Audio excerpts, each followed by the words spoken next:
The following podcast contains naughty language and ridiculous situations. Listener discretion is advised. Nearly a week ago, we were saddened to hear of the loss of a listener, Patreon, and friend. We knew him as Riku, and his contributions to this show and others will never be forgotten, but our conversations will be missed even more. I regret that we never had a chance to meet in person, share some laughs and some beers, and really tear things up. Most of all, I regret not doing that Robotech podcast we discussed at nearly 3 a.m. This past New Year's Eve.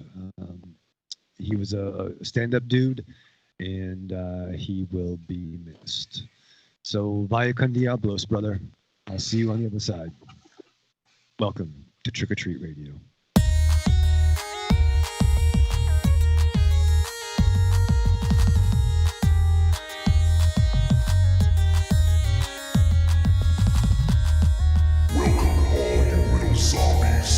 You're listening to Trick or Treat Radio, starring the Deadites.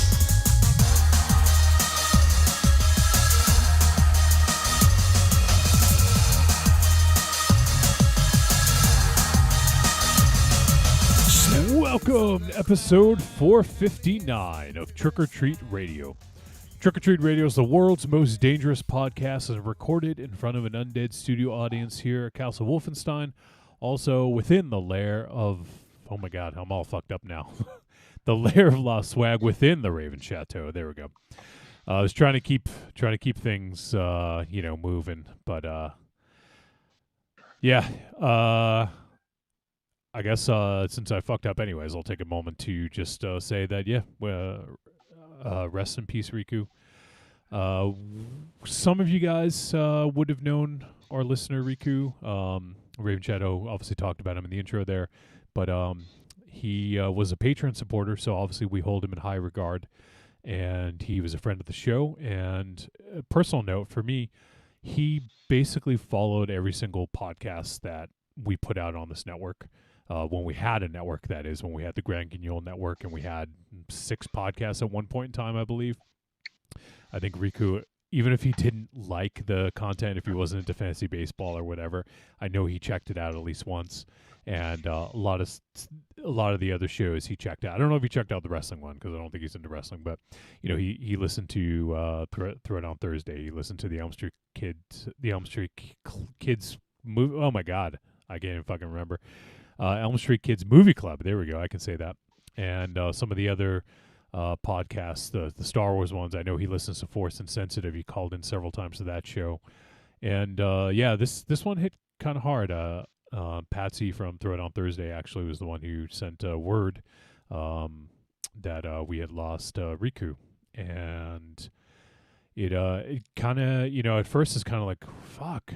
Because, you think about it, and it's someone that we hadn't met in person. But it just makes these connections real. It even though we have this sort of like, it is a two-way street. We talk on a podcast, people listen, and then they send in feedback, or at least in some cases they do.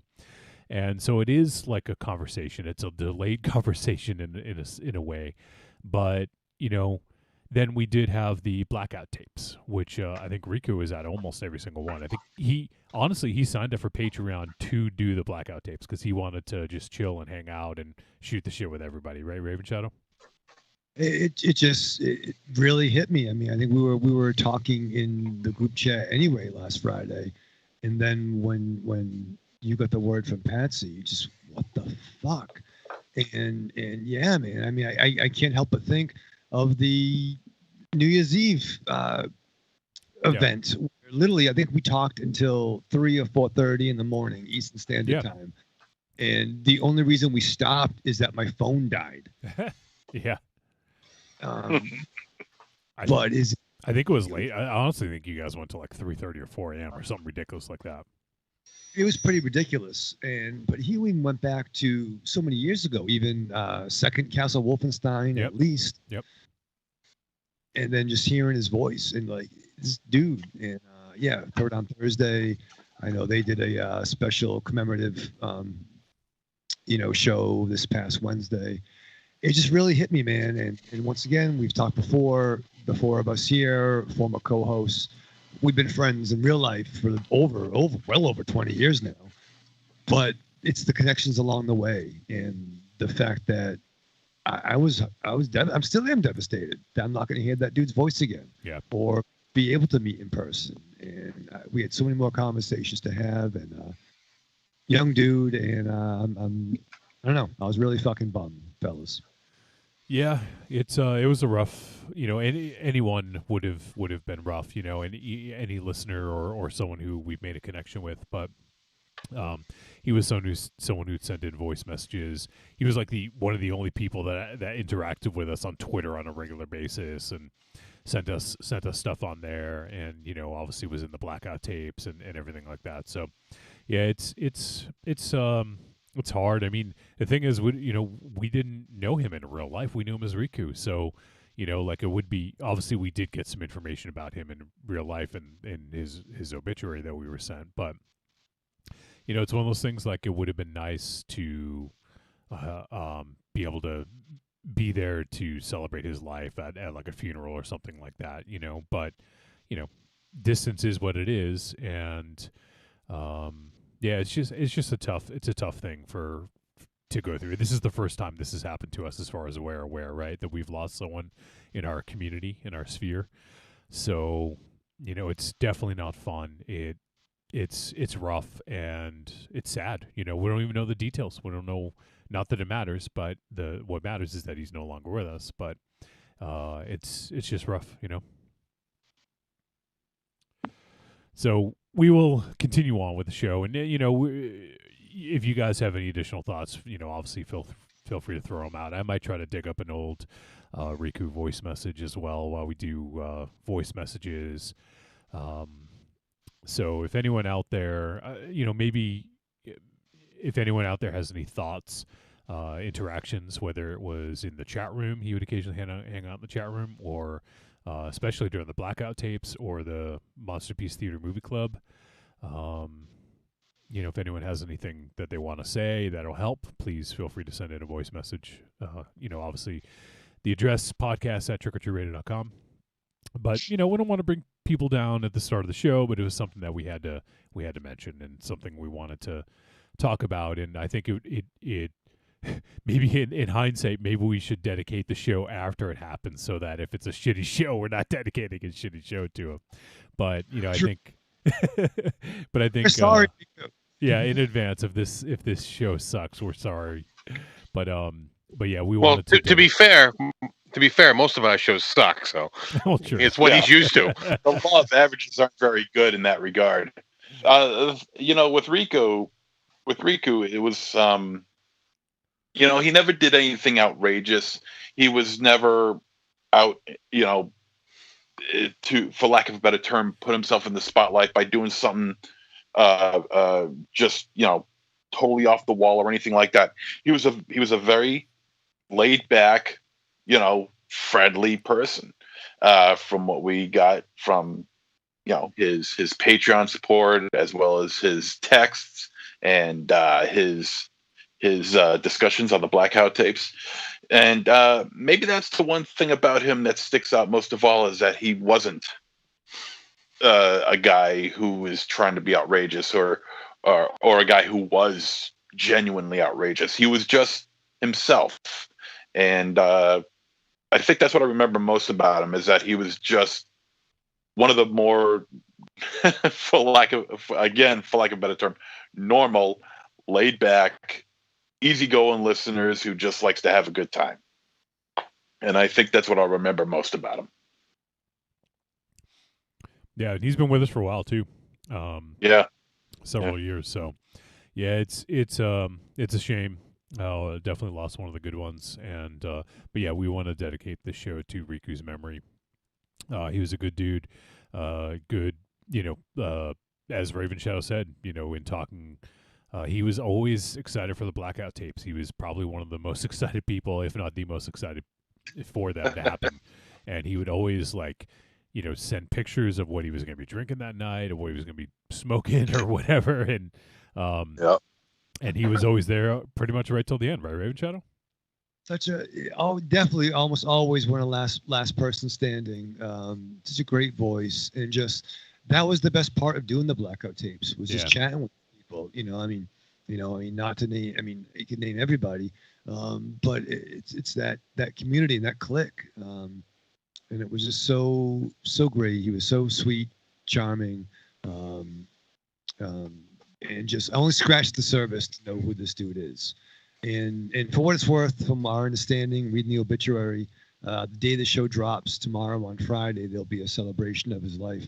Obviously in the town with his family, and I don't know, maybe just this shit happens. Take a moment, either think about stories. We'd love to hear if you had interaction with Riku, or just love someone else in your life, man. Give someone a hug, give them a fucking call, give them a text. It's too fucking short, man. It's too fucking short. And once you get your vaccine, give somebody a hug and a kiss. Ask permission first, make sure it's okay. But just hug the people around you, man, because it just fucking sucks, dude. Yeah, it does. I did find some voice messages from him, so I'm just gonna randomly pick one. I don't know. I was hoping to find the first one, but I don't know if I have I started labeling them differently later on, including the person's name.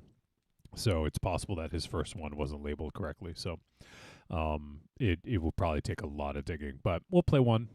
We'll play one of those later on. But yeah, if anyone has thoughts they want to send our way, whether it's either for tonight's show or next week's show or any show for that matter, send it to podcast@trickortreatradio.com. And yeah, I guess that is this show will be dedicated to Riku's memory, and we'll try to do our best to have a good show and make it not suck as we say. So yeah, and if you guys have any more thoughts, obviously we'll just throw them out as we go through the show.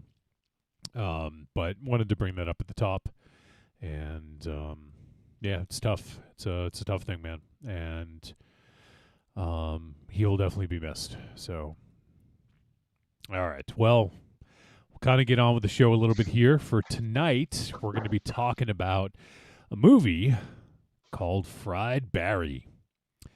Fried Barry, and actually, Angry Townsman was right last week when he guessed that Fried Barry would be on Joe Bob's show on Shudder, and he was right, because it was the second film of the evening. So we're going to be talking about Fried Barry from director Ryan Kruger.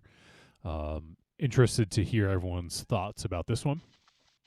And also, we have secured next week's film, which I'm really excited about. We'll talk about that later on, though.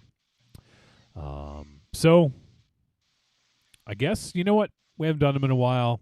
I'm a little out of sorts, so maybe we'll do some intros. Raven Shadow. Whoa! I think Riku would have wanted that way. He would have wanted it like that. He out of everyone liked your long fucking ass intro. I miss him so much.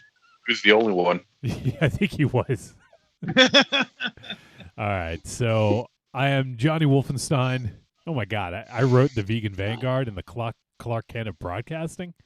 Oh, I think first time Mike came up with those, right? I was the Clark Kent of broadcasting. Oh, okay. We haven't done intros in so long, I forget that I even fucking I can't say that about myself. Anyway, I'm the pencil pusher and producer of media for Trick or Treat Radio here. We also have the vulgar guru of horror, star of Blood Pigs, Fetus, Morbid Tales, and the upcoming Septic, one-time contributor for Horror Hound magazine, Monster Zero. Hello, folks. Monster Zero, who turned down an opportunity to go see the Woo Sox this past week. What is that? That's what he was doing instead of watching the game. Yeah. Let me tell you, I got more out of that than watching some stupid-ass Woo Sox game. You know that Smoking Ty probably would have even paid for you, too, because that's what he always fucking does. Oh, I know, and it's very generous of them, but no, thank you. I appreciate it, really. But You don't appreciate it. Don't fucking try to bullshit us. Thing no, was, I do appreciate it. I just don't want to go to the games. he would have picked you up so you wouldn't have to drive in the scary city. You know, he probably would have dropped you off close so you can get in without having to walk. I mean, come on, Dude, you love fucking it's in baseball. I do love baseball, and I'm watching a baseball game right now. But it's a The Woo Sox. it's in a shitty place. You know, they just dropped this big stadium right in the middle of the city, smack dab in the middle of the city. It's in a shitty place? Come on, Kelly Square? Are you kidding me? Aries, how That's many like times have nightmare. you gone to Kelly Square in your life? I spent a great deal of time in Kelly Square. Yeah. Now, the intersection sucks, but the Yeah. area is very up and coming. And that's The Canal District, yeah. And that's pretty much where the Lucky Dog was, where we spent like how many fucking countless nights there? exactly. Yeah. It was literally within like a quarter mile of Kelly Square. Yeah. Well, when the day comes that one of those places down where the Lucky Dog is that can seat over 9,600 people, and then all of them have to get out at the same time, then and there's no problem. You give me a call. All right, I'll be sure to do that. I didn't hear about any more of a problem than people leaving Fenway or Gillette or the Garden. Anytime there is a large venue, there's going to be traffic, regardless of the setup. Yeah, because of the way Massachusetts is laid out. No. It's not even just the state. Any large venue in any Yeah. state. Try It's going traffic. to try going to a Cowboys game where they hold like 100,000 people in that stadium. Or Well, you fucking gotta just go to You California. gotta go to one of those games to begin with anyway. So fuck them. Just go to California. There used to be traffic at the fucking Paw Sox game. No. Yes. Yes. I went to a shit ton of games. Never had any traffic ever. Did you leave in the 8th inning? Oh, 7th. Maybe it's the third. We got to go home. no, I would leave when the game ends, and I never had a problem leaving ever. Maybe no one was going at the time that you went when I used to go when the team was. Yeah, I was the only one there. Yeah. I was the only one. At the game. Back when I saw Sam Horn and Ellis Burks play. Yeah. And Rich Gedman for the Paw Geddy. Sox. You love baseball. It's so close to your house. You love the fucking Red Sox, and you love that team. They are so much closer to you. You can see a game and be home before it's dark out. Yeah, and you love the mascot. Part of the enjoyment of going to see the Pawtucket Red Sox was that there was like a small trip involved. You know, you from where I live to Pawtucket, Rhode Island. You know, and it was kind of like a little trip to go along with the game. It was, you know, it made it a little bit more special. To have it right next door is a pain in my fucking ass. That's a 25-minute drive for you. 20 minutes, maybe. That's Yeah, a trip. so- yeah. That's a trip. 25-minute drive with like about 45-minute wait just to get out of the goddamn place. No thanks. But we And you know know- what? You're assuming that there's traffic issues. You don't even know. It's Worcester, for Christ's sake, Aries. Worcester. Are you trying? I'm not even gonna get into that part of it with you. Okay, I've never had major traffic delays in the surface roads in the city, and 290, although there is heavy traffic, it does move right along. I've had far worse traffic issues going to Gillette and going to Fenway, and Those I would agree with. That's 10 times worse. so what's your bitch? That they're not as bad. That they're worse than Pawtucket, because Pawtucket was heaven. Heaven. I've never heard Stadium. Pawtucket referred to I as love- heaven. Pawtucket isn't too far away. I loved McCoy I Stadium. wish the Pawsacks would have stayed. Oh, that Polar Park is named after soda. It's got the logo of the smiley face. It's got a stupid ass Woo store. You're the weirdest fucking dude ever. But that is like embracing the city that Yeah. it lives in. No, because all it does, calling it the Woo Sox just substantiates and solidifies everyone's theory that Worcester is pronounced Worcester or Worcester. You keep saying It's Wista. not- You keep saying it's not- Wista. It's not woo woo woo woo. It's Worcester. That's how it's pronounced. Worcester. It's That's how it's pronounced. Worcester. Oh, don't give me the York crap, Marilyn Manson. Wait, my buddy Baka Chewy says if Pawtucket is heaven, I'll be glad to head to hell. He knows because he lived down there. Whatever you say, Pawtucket Marilyn. is heaven. Nobody has ever uttered those words ever in the history of the world. I don't care. Not even like Abe Pawtucket, the guy who invented the town. Like Abe Pawtucket. Everyone that works at Hasbro, like nobody has said that. yeah, right. That's the best thing about Pawtucket is Hasbro. That's it. Exactly. Fucking Mr. Potato Head, or I guess in this case it would be Potato Head family. There's one of them there. Everyone will go get their fucking picture taken with them. Yeah, he's sitting outside. There's a mailbox outside painted like Optimus Prime. Yep. That's the Yeah. only good thing about Pawtucket. It is heaven, Johnny. It is Yeah. fucking. All right, it is heaven. I changed my mind. How dare you, sir? The home of Optimus Prime. All right, well, Fucking smiley face for a logo. God damn. the smiley face was created in Worcester, okay? I know it was. So It's just very fucking- iconic. Yeah, just I know it is. I know it is. what's better, the smiley or the San Diego chicken?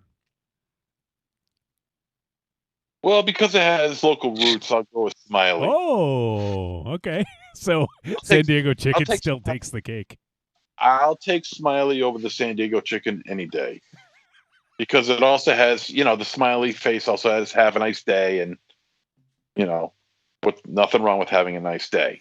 Meanwhile, there's just about Which you It's just haven't about had in 5 years. with the San Diego chicken. Yeah, when was the last time you had a nice day, MZ? July 12th, 1983. What happened on that day? Oh, God, I don't remember. All right. Well, I was doing intros. I almost forgot about that. Yeah. We can just move on now. All right. The triumph riding, stage erecting, whiskey drinking, chief of security, the warrior of nor'easters, America's sweetheart, Rick Rubin's stunt double. He drinks and breaks things. Ares, god of war. Yeah, okay, let's move on. All right, Raven Shadow, you ready? You all lubed up for this? Oh, Oh my God, is he fixing his Okay. hair? he's taking his headphones off. He's going to count. Oh, okay. All right. We also have the chain smoking, hand kissing, baby shaking, lorazepam loving, former comic book reading nerd, the official smoke chamber for the Lair of Lost Swag, the Pimper Promotions, the Italian rap scallion, professional bullshitter, the cool principal, the proprietor and secretary of the Sexy Speakeasy, Mr. Runtime, the Duke of Degeneracy, the glorified grip, and the Parisian Brouhaha himself, Michael Ravenshadow. He's fucking posing. I do like the fact that he was all impressed this time with the glorified grip. Yeah, I Like didn't- that made it in there, and he was still like We were just all into it. We were just talking about him. That's all I cared about. True. Well, it's been a pandemic, Aries, so yeah, glorified grip has come in handy.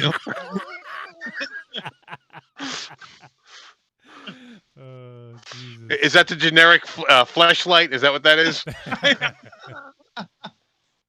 Yeah, the dollar store glorified grip. Pretty good. Oh God! Dollar store glorified grip. It's like this. It's those finger cuffs thing. It's like one of those the Hulk hands they would have. Big foam. God. Oh man, I can kind of picture that, the Hulk hands. Probably okay. That's fair. Oh, we're sorry, Riku. Sorry, brother. Oh man. All right. Well, there you go. That's probably the last time we'll ever do a Raven Channel. So enjoy it while it lasts. No, I'll rewind it. Timestamp. So yeah. So we're doing Fried Barry tonight. That's who we are. Who are you? We want to know who you are. I'm waiting. Just yell it at your screen, your device. Well, I guess that doesn't make for good radio, right? I was like, I'm gone. I'm calling from Pawtucket. Yeah. I always thought it was heaven. Yeah. You guys just gave validity to it. Yeah. There's one person in Pawtucket right now that's like, damn, those boys are good. They're good. They're terrible. So did you guys hear that the CDC now says if you're fully vaccinated, you don't need to wear a mask? That's true. Awesome. Does anyone see any problems with this? No, could possibly go wrong, Johnny. There's no way to prove it. No validation. There's no regulation. Yeah. Essentially it's the equivalent of, hey, bro, can you drive? Yeah, I'm fine. Perfect. Exactly. All right. I'm fine. I can drive to Pawtucket. It's fine. I can drive us there. No traffic. Fine. Fear and Loathing in Heavenly Pawtucket. Yeah. I can't wait to work the shop fucking Saturday. Nothing fucking will go wrong. Yeah, and well, supposedly not all cities. I guess it's up to governors or whatever, but not all cities and states are going to adhere to that. Some will still require them. I just think it's too early. Like, I don't know. Like, I feel good about being vaccinated, but it just we're not even like at 75% of people vaccinated. You know, we're so close. Well, I think they should have thrown a couple of exceptions, like especially you can't like go to the store without a mask. I mean personally I wouldn't, but of course it all comes down to who's actually been vaxxed and who hasn't. I mean, you're going to get a lot of people who haven't been vaxxed and don't wear a mask and don't give a shit. Yeah, and how do you prove it now? Because now exactly. Yeah. Exactly. Except I the way I'm looking at it is, say we all plan to get together. Say we were all to get together. We know we're all vaxxed, so we could all hang out without a mask on. I mean, if it was just us, would you hang out with us? Would we all hang out together without a mask on? Me, I would. Yeah, right. It's almost like I'm with a girl. Be like, no, baby, I ain't got nothing. You know what I mean? Come on. Oh God. Shit. I'm clean. Yeah. No, baby, I'm clean. I know. I'm not itching. Well, there's other shit, and there's some other shit that could be a fucking telltale sign. But no, I mean, that's what I want to get back to. Like, I'm not ready to go to fucking mosh pits or fucking. Wait, you're going to marsh pits? Going to marsh pits, yeah. Whatever the fuck. I'm excited. Going to the swamps of Mississippi. Yeah. But no, I want to be able to hang out in the room like gentlemen with my friends. That'll be nice. That's what I want to get. Like actually, now that I just thought of this. Raven Shadow. Aries. We could probably get back over to Raven Shadow's place now. Yeah, no, I'm not comfortable with that. Come on. Well, to be fair, listen, I'm going to be pretty vaxxed up, hanging upside down on Saturday. I'm going to get my second shot. So that'll be 2 weeks. 2 weeks till the official, thing. I think we should develop a hybrid strategy at least. Yeah. Vax that ass up. Well, yeah, this is Vax, that's funny. Vax that ass up. Backstab. That's pretty good. You should have been in marketing. Jesus Christ. That's the fucking thing. Get like who's the guy doing that commercial? Fucking That guy doing the commercial. No, tag team. They're doing that Scoop There It Is commercial on the Geico. Geico. Yeah, I had them do like Backstab ass up. Whoever's seen that? Whoever's seen the song? Not sure. Tag team. So yeah, Backstab ass. Tag team. I want that T-shirt. Charlie Baker, get on. Backstab ass. Backstab ass. Ohio is doing this thing where they're through the lottery. I guess they're giving away $1 million to 5 people. You have to get vaccinated and sign up for it, and then every week they're gonna pick someone to win $1 million. I guess to encourage people to get vaccinated. Nothing wrong with that. I'll go get another shot. They should use that slogan. Backstab ass. Backstab ass. It's fucking good. Backstab ass up. Good. You would think not dying would be a better incentive. I know, right? It's crazy that they even need an incentive to do it, but I guess they only have 36% of the population that are vaxxed right now. That's a fucking Well, a month ago it was only half that, so it's getting better, you know.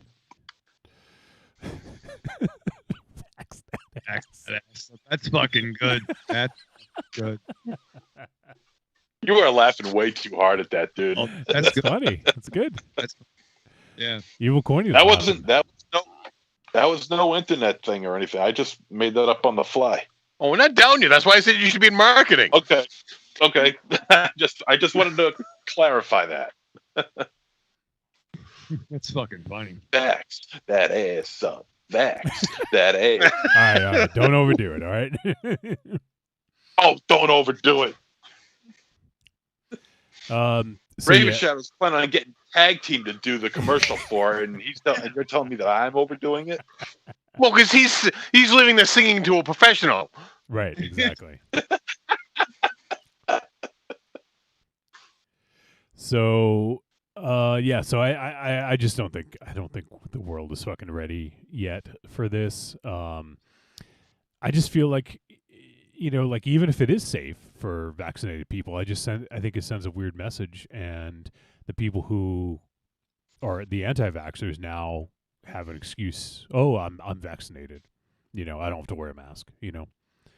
And for what you guys were saying about getting together, I would think that as long as everyone who you hang out with or live with or whatever is vaccinated, I think that would be fine, right? Because one of us could potentially be carrying it and not know it, and then if you carry it and then bring it home to somebody that's not fully vaccinated, that's where the problem could come into play. So, yeah. So I don't know. I just think saying if you're vaccinated you can stop wearing a mask is negligent, because what about the people at home? What if they don't want to get vaccinated or aren't vaccinated, and then you are asymptomatic and bring it home, Well, that's the thing too. I mean, like I want to get that, but I'm still gonna follow my same protocols. We're not there yet. We're close. We could be close, but we're not there yet. And I've had this conversation several times.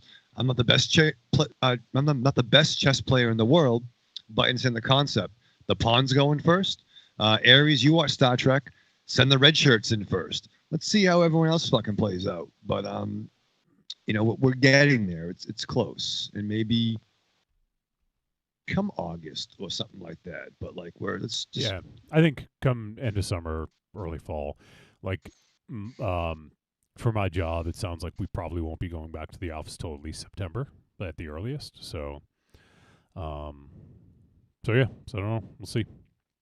But I mean, probably the smarter thing to do would have just been no masks outdoors. Yeah, agreed. Yeah. And, step it up that way. Yeah, I agree with that. Kind of, but whatever. People are just now going to be fucking crazy assholes, as they always are. So. But now that we're one step closer to like getting things back to normal, I actually had a thought about a Patreon episode that I kind of want to throw it out there. Yeah.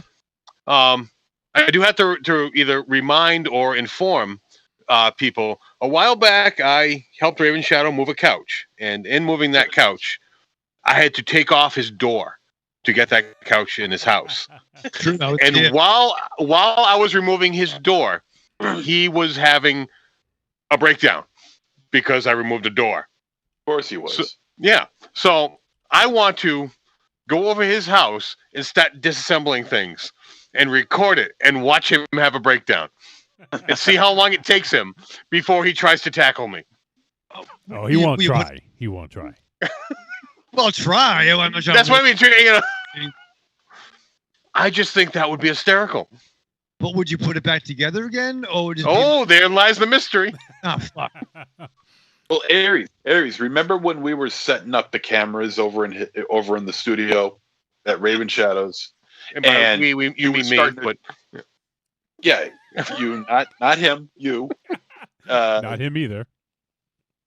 You were drilling into his walls, and he was like having a complete mental breakdown about it. Oh yeah, yep. And I started recording it, and he was like, don't record. So it's like, yeah, fuck. It's gonna be like this about it, you know, because I really wanted to get footage of him because I know how he is. We all know how he is. Raven Shadow, do you not trust Aries by now? No, I do. I trust Aries very much. You know, there are people wielding tools that I trust. Like there's like Al, right, and then there's Aries, and that's my confidence factor. But I just get a certain level of anxiety when I'm thinking about pipes. I'm thinking about, you know what I mean? Pipes on the wall. I'm gonna rock your world right now. There's no pipes in your door. You got wall pipes. I guess pipes. Are they door pipes? I don't know what they are. Those things happened before I moved in. But no, I just get a little anxiety, and my mom does it too. Like she was getting the same anxiety when we were putting on, you know, the Prime and Netflix and messing up her channels. We just like things, you know, fucking the way they're supposed to be. And there's a little bit, and Marion will tell you, but you know, I just need you to calm me down. You can say, just, you know, maybe just hold my hand and say, Raven Shadow, I'll be all right. I'm gonna fix it. I'll be like, all right, Aries, I'm gonna have a smoke. I'll come back in a few minutes. But that didn't work when I was doing the door. It was a rough day. There was things going on, and I just Ollie was scared. But no, I trust you. I don't, because you were having a breakdown when I was taking a door off 3 pins. Yeah. Yeah. But Aries was very helpful that day. Aries, because Aries was able to help move that couch and the table set. Was able to restructure the downstairs cave, and that was very nice. So Aries was instrumental that day. And if you didn't trust him, it wouldn't have been done. It's true. Oh no, that door was coming off. Because it wasn't like can I remove your door? It was, oh, I know how to do this, and grabbed the hammer and started popping the pins. And there was no ass. There was no like. Yeah, no, it was just me doing it and him having a stroke. You just got to let Aries do his work, you know? It's true, though. That's so much better because the week prior was a snowstorm, and it would have involved Al driving the truck, and that would have been a fucking bad day. It would have been a bad day, and Al would have had a hard time because he would have been annoyed. So thank you, Aries, for that. Corny says, Aries, remember, you have to rough up MZ and Raven Shadow after the pandemic. You owe Wolfie too, but give him a pass this time. Oh, fuck that. Corny, the fuck, bro? I don't know what that's about. I don't remember, but I'll happily oblige. What's with Aries and Wolfie getting like teamed up together? What is that? I don't think there's a better tag team right there. That's true. Fuck you! You guys would be. We'd fuck shit up. we'd vax that ass.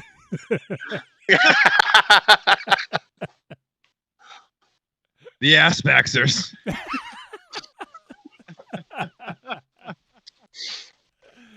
Oh shit! All right, so maybe we should wrap things up so we can talk about a movie. If you guys want to help support the show, there's a couple ways you can do so. First and foremost is Patreon, and Patreon. When you head over there, patreon.com/trickortreatradio, you can join for as little as $2 a month, and you can help support us that way. And there's other tiers that go up from there. And with the $2 tier, you get the bonus exclusive Patreon episodes every month. We just wrapped up in May. We did a 2-part episode on found footage films, which MZ gave his top 10 favorite films in the genre on the last episode, which we just dropped at the beginning of May. And we still got to figure out what we're doing for June. June happens to be the birth month of myself and MZ. So, maybe that's something to keep in mind. But we want to take recommendations from our Patreon supporters. So if you guys have ideas, please feel free to send them our way. And there's a lot of stuff on there. If you guys just go to patreon.com/trickortreatradio, you can find out all the different ways that you can help support and the different tiers and what you get from them. And you can join our private Discord channel. It is open to anybody. So if you guys want to join our Discord channel, check the episode notes wherever you're listening to this. If it's on YouTube, it's on our website. If it's on Apple Podcasts, Stitcher, Spotify, wherever, they all have episode notes, and it's one of the top links at the bottom of the notes. You'll see join our Discord. Click on that. It'll allow you to join the general chat. If you guys want access to some of the locked chat rooms, those are for Patreon supporters. So for as little as $2 a month, you could join and get access to the entirety of the Patreon channels. And also with that, you could get access to the blackout tapes, Michael Raven Shadow, which we'll be talking about when we're going to do another one soon. But yeah, they're a lot of fun. And as we talked about earlier, it was how we really got to know Riku through doing the blackout tapes. So they're kind of near and dear, especially to Raven Shadow's heart. Since he is the booker, so to speak. So yeah, give that a look. Patreon.com/trickortreatradio helps pay for all the different subscriptions, all the software, all the hosting, everything that we have. So give it a look, and your help would be appreciated. Also, we have the Amazon affiliate link. If you guys go to trickortreatradio.com, scroll down, look for the Amazon logo, you click it, brings you to Amazon. We know you're going to buy shit on Amazon. Most people do. If you shop on Amazon, use our link. And when you click on it, it inputs our affiliate link. Everything you purchase in that session will get attributed to us. It doesn't cost them any extra, Michael Raven Shadow. But it's another way to help keep the lights on. That's right. So you can help out that way by not even doing anything. All you got to do is click a link and then buy all the stuff you normally would buy. And finally, head to trickortreatradio.com, and we have a store. Click on store, and we got some digital goods. We got the greatest hits of Trick or Treat Radio, volumes 1 through 3. We've been doing the show for 8+ years, coming up on 9 in like 2.5 months. Wow, 9! Jesus Christ, what the fuck is wrong with us? So there's a lot of content, and if you guys haven't had an opportunity to listen to it all, which we certainly don't blame you. The greatest hits are a great way to just kind of, get the highlights, the lowlights, the midlights, everything in between, some of the interviews, some of the arguments, some of the sound bites. It's got a little bit of everything. So give them a listen, and it'll help you sort of dig into the history of Trick or Treat Radio, and you even get to hear some we have some episodes with some additional hosts. Obviously, as most of you guys know, Mars used to be one of the co-hosts on the show. We also had Tiny White on a lot of shows back then, and guests. So, go back, give those a shot, listen to them. You won't be disappointed. And that's the ways you can help support the show. Any or all are appreciated. So thank you guys for looking into that. And now, Michael Raven Shadow, you sit down to watch Fried Barry. I really want to know how you prepare for a movie like this. Oh, man, I took a bunch of ecstasy, Johnny. Okay. Wash it down with some mescaline. Did a couple of lines. Shot some heroin, black tar heroin to my elbow. And then took some Dramamine. No, I didn't do any of those things. I made a couple of Red Baron frozen pizzas. couple of Pabst Blue Ribbons. Took all Red Baron. Oh, so Red Baron beats out Mama Celeste now? Well, yeah, they have a better product. Yeah, the Mama Celeste is not how we remember. And I remember it being shit. Yeah, well, the problem is the tin Captain America shield is no longer packaged with it, and that's really what gave it its it's Zazz. Zazz. So the chemical tray is no longer available to add the flavor. Yeah. We need more I need more chemical trays in my life. I don't know how to get one. I need a chemical blanket. My Chemical Blanket. That's what I need. Is a weird goth band. I don't know. I know they're a thing. But yeah, so with limited drugs and limited blankets, you better believe I strapped on. You go through your week with the same old routine. What you really want is some blood and thunder in your life. Well, friend, you found it. The Cromcast is an adventurous journey through the history of two-fisted pulp stories With your hosts, John, Josh, and Luke. we have action. horror, An adventure, all through the lens of pulp luminary Robert E. Howard. Don't just stay in your ordinary life. find your pulp life at thecromcast.blogspot.com. The Cromcast, The Cromcast. The Cromcast! a podcast for the barbarian at heart. I'm Mike Allred. For the gidgiest listening experience, you gotta check out Trick or Treat Radio. Oh, delicious nerds. Ms. M knows you like to chat it up with other sexy shut-ins about comics, movies, video games, and your favorite TV shows. If that sounds like you, cuddle up to the Trick or Treat Radio Facebook group, or the FIB. That stands for Fan Interaction Board. Just go to Facebook and search for Trick or Treat Radio and have more fun than a Jedi at a lightsaber sale. Not enough? Watch us on YouTube, The Deadites TV, all one word. Last but not least, check out the world's most dangerous talk radio show, Trick or Treat Radio, at trickortreatradio.com.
All right, we're back on Trick or Treat Radio.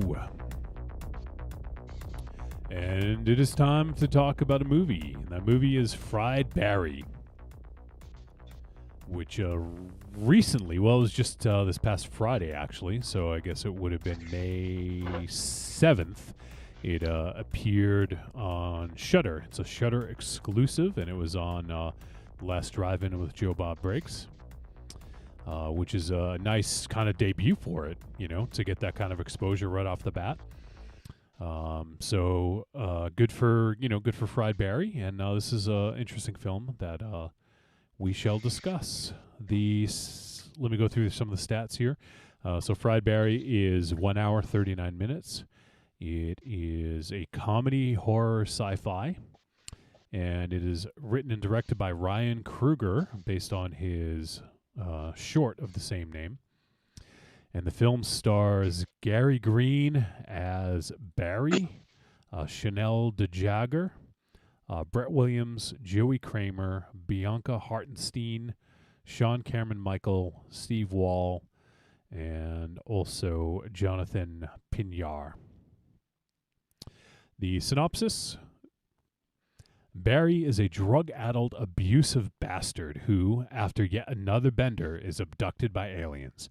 Barry takes a back seat as an alien visitor assumes control of his body and takes it for a joyride through Cape Town. What follows is an onslaught of drugs, sex, and violence as our alien tourist enters the weird and wonderful world of humankind. That about sums it up.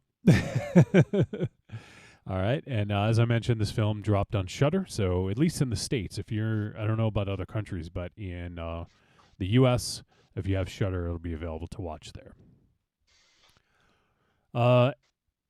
So, MZ, you said you are friends with the director, Ryan Kruger, on right. at least on Facebook, right? Yeah. And have been some time. Yeah. Long before, I think even before he even made his short, which was way back in 2017. Way back. Yeah, he did make the short in 2017, and if I'm not mistaken, I believe it does star Gary Green, so the same actor who played Barry in this is also in that. And he's also an actor as well. He is most people probably would have seen him in Warrior, which is a show that was on Cinemax, but now is on HBO Max, which is kind of a cool show. I've only seen the first episode, but I do intend to go back and investigate some more. But yeah, so he plays a character named Gareth in Warrior. And he's been in a bunch of other stuff as well. I'm looking at it, he's got a pretty extensive filmography as far as acting goes. Oh, he was in Doomsday. Was that the Neil Marshall? Yeah. Yeah. Oh, okay. I don't know if he played a big character in that or not. He was just soldier, so I get probably an extra or something like that. But yeah. So, anyways, do you know if I don't know if you even know this, MZ, and I don't mean to put you on the spot, but do you know if Ryan is from South Africa? Yes, he is. Okay, which makes sense because that's where the film takes place. Yeah. And have you do you know him from outside of social media? No. Okay. No. Just someone yeah, I mean I can't remember if he friended me or if I friended him, but we are friends on Facebook. Facebook minimal friends. Yeah, minimal correspondence with each other, but yeah, and when I found out that Shudder picked up this movie, I congratulated him as well as about 1,000 other people did. So yeah, I'm sure. But he was good enough to like my post, so he had enough time to do that. So which I'm like, okay, cool.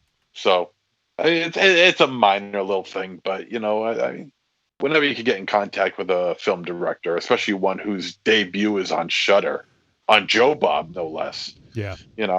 There's got to be something to it. If Joe Bob's giving it the go ahead as on a debut on his show, so yeah. And usually he's usually he leans more towards the classics. So him picking up a film that's debuting, that's there's got to be something to it. So, but we'll talk about it as we go along. Yeah, and I don't know if you know this, MZ, but do you know if Joe Bob has input on the films? Does he pick all the films, or is there maybe some marketing deals that happen that are like, hey, we would like for you to show this on your show?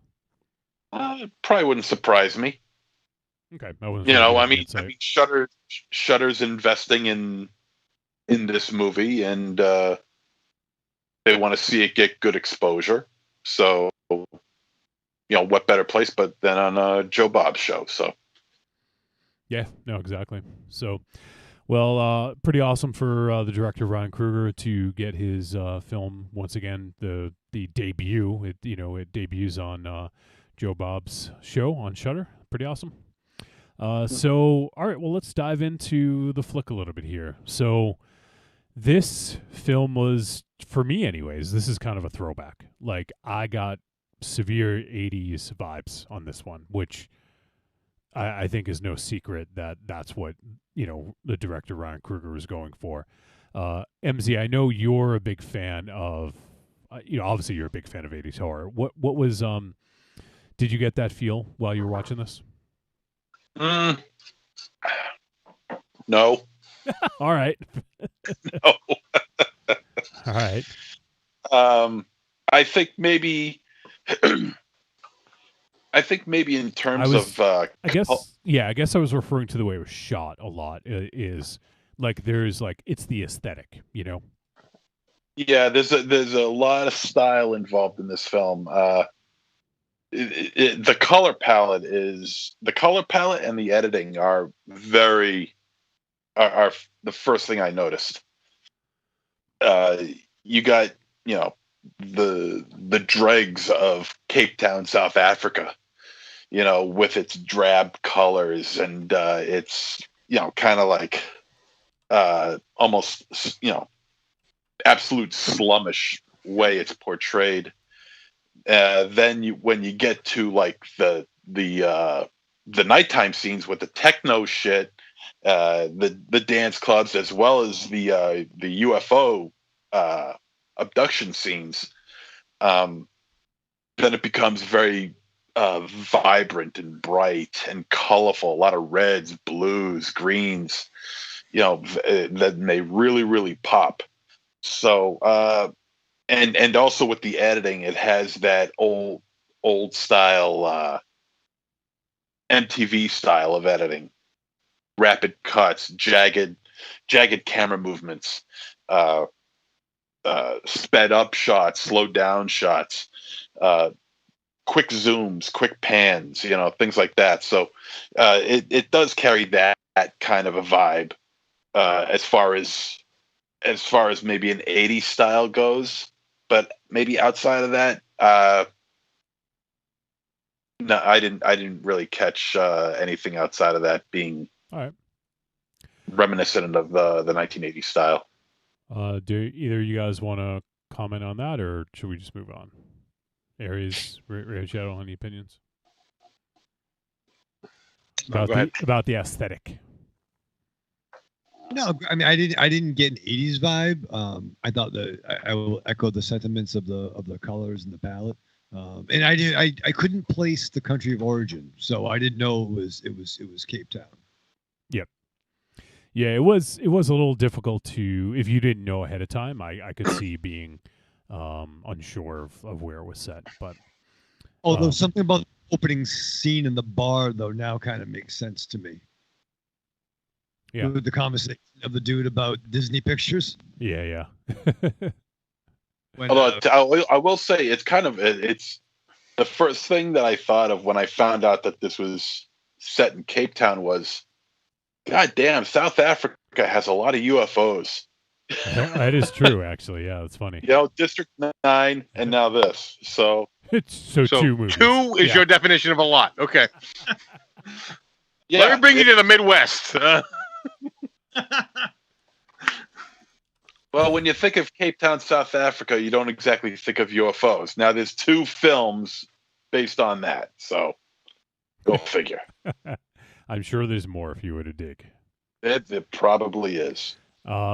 So the basic, I mean, the plot synopsis here kind of gives you exactly what you need, but we have Barry, who is a junkie. He's, I guess you could say down on his luck. He's got I assume was a wife or a girlfriend, and a child, and he comes back one night after like a bender, and naturally the wife or girlfriend is yelling at him, and like telling him he's a fuck up and all this stuff, and he's just wants to eat his breakfast, and he's looking at his son, who just is kind of like, it looks like he's kind of embarrassed to even be in this scenario, and then he just takes off and just leaves. And that's when he goes to the bar. I think that's the scene you were talking about, Raven Shadow. And while he's there, he ends up talking to this other dude, and he tells him he's a good listener. Who looks amazingly close like Isaac Blaze. Oh, that's kind of funny. I didn't really think of that. Yeah. He looks exactly like him. Raven Shadow, have you ever been told that you're a good listener? It's funny. There was yeah, I have. But recently there was a drunk that came into the shop on Saturday in the hallway, cocked off out of his mind, talking about vinyl and asking me about like Rush and other bands and what am I into. And at one point he goes, you're a really smart dude. And I'm like, thank you. And I'm like, no, he's fucking talked out of his mind. He doesn't really fucking mean that. And then grabbed the novel about fucking like the Partridge Family and didn't know how much it was, even with the price tag that said 99 cents. So it was a good day. But I'm so lonely. All right. So yeah, from there it's just this sort of whirlwind. It's one of these almost sort of like Night in the Life movies, right? Like we basically see how the night unfolds, and it may even be a couple days. I'm actually not positive, but Barry goes on another bender, and then he ends up being abducted by aliens in one of the most bizarre abduction scenes I think it's ever been put to film, right? Oh yeah, and honestly, it really is a good scene. Yeah, it is a cool scene. Yeah, it really is a cool scene, and it lasts for a couple of minutes, but it's unrelenting. It just doesn't give up. Did you like how they did the probing, MZ? Yes. This is great. Like maybe not even a 3-second shot of him balls ass naked on all fours, and he's got a tube that's going into his mouth and it's sticking out of his asshole. Well, I'm talking about, what about the scene before that? Yeah. Oh yes, yeah. Oh my god, he's such a fucking child. Me? Yeah, you. Funny. It's funny. You're giggling at a dick. Yeah, you're a child. Well, normally it's the other way around. But yeah. Well, come on, that's funny. I mean, come on, it's not as funny as the abduction in Fire in the Sky, Not as funny? What? Oh, not as serious. Oh, okay. I meant to say, not as. Yeah, I don't think the one in Fire in the Sky was funny at all. That scared the shit out of me. Yeah, that was kind of scary. Always on that fucking picture, I'll tell you that much. But I mean, it was shot really well. I mean, and let's see, I think we saw a little bit of the aliens, which were of the classic aliens, tiny bodies, big heads, giant eyeballs, small mouth, nasal passages. But again, it was shot in that style of quick zooms and rapid fire cuts and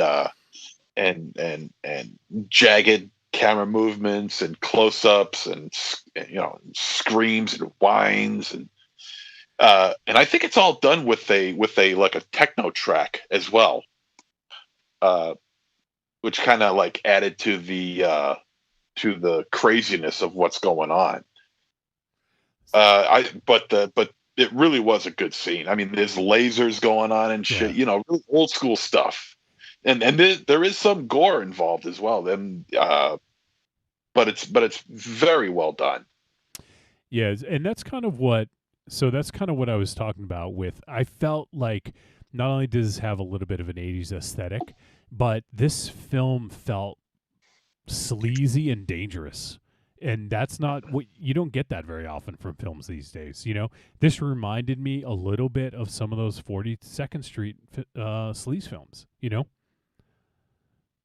That's kind of what I was referring to, MZ. Like there was sex, there's violence, there's like the way they showed Cape Town. It looked fucking sleazy and dirty and dingy and disgusting.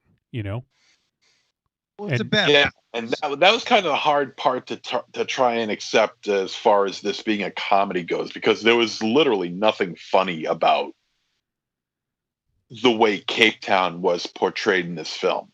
Like you said, it's dingy, dirty, grimy, violence,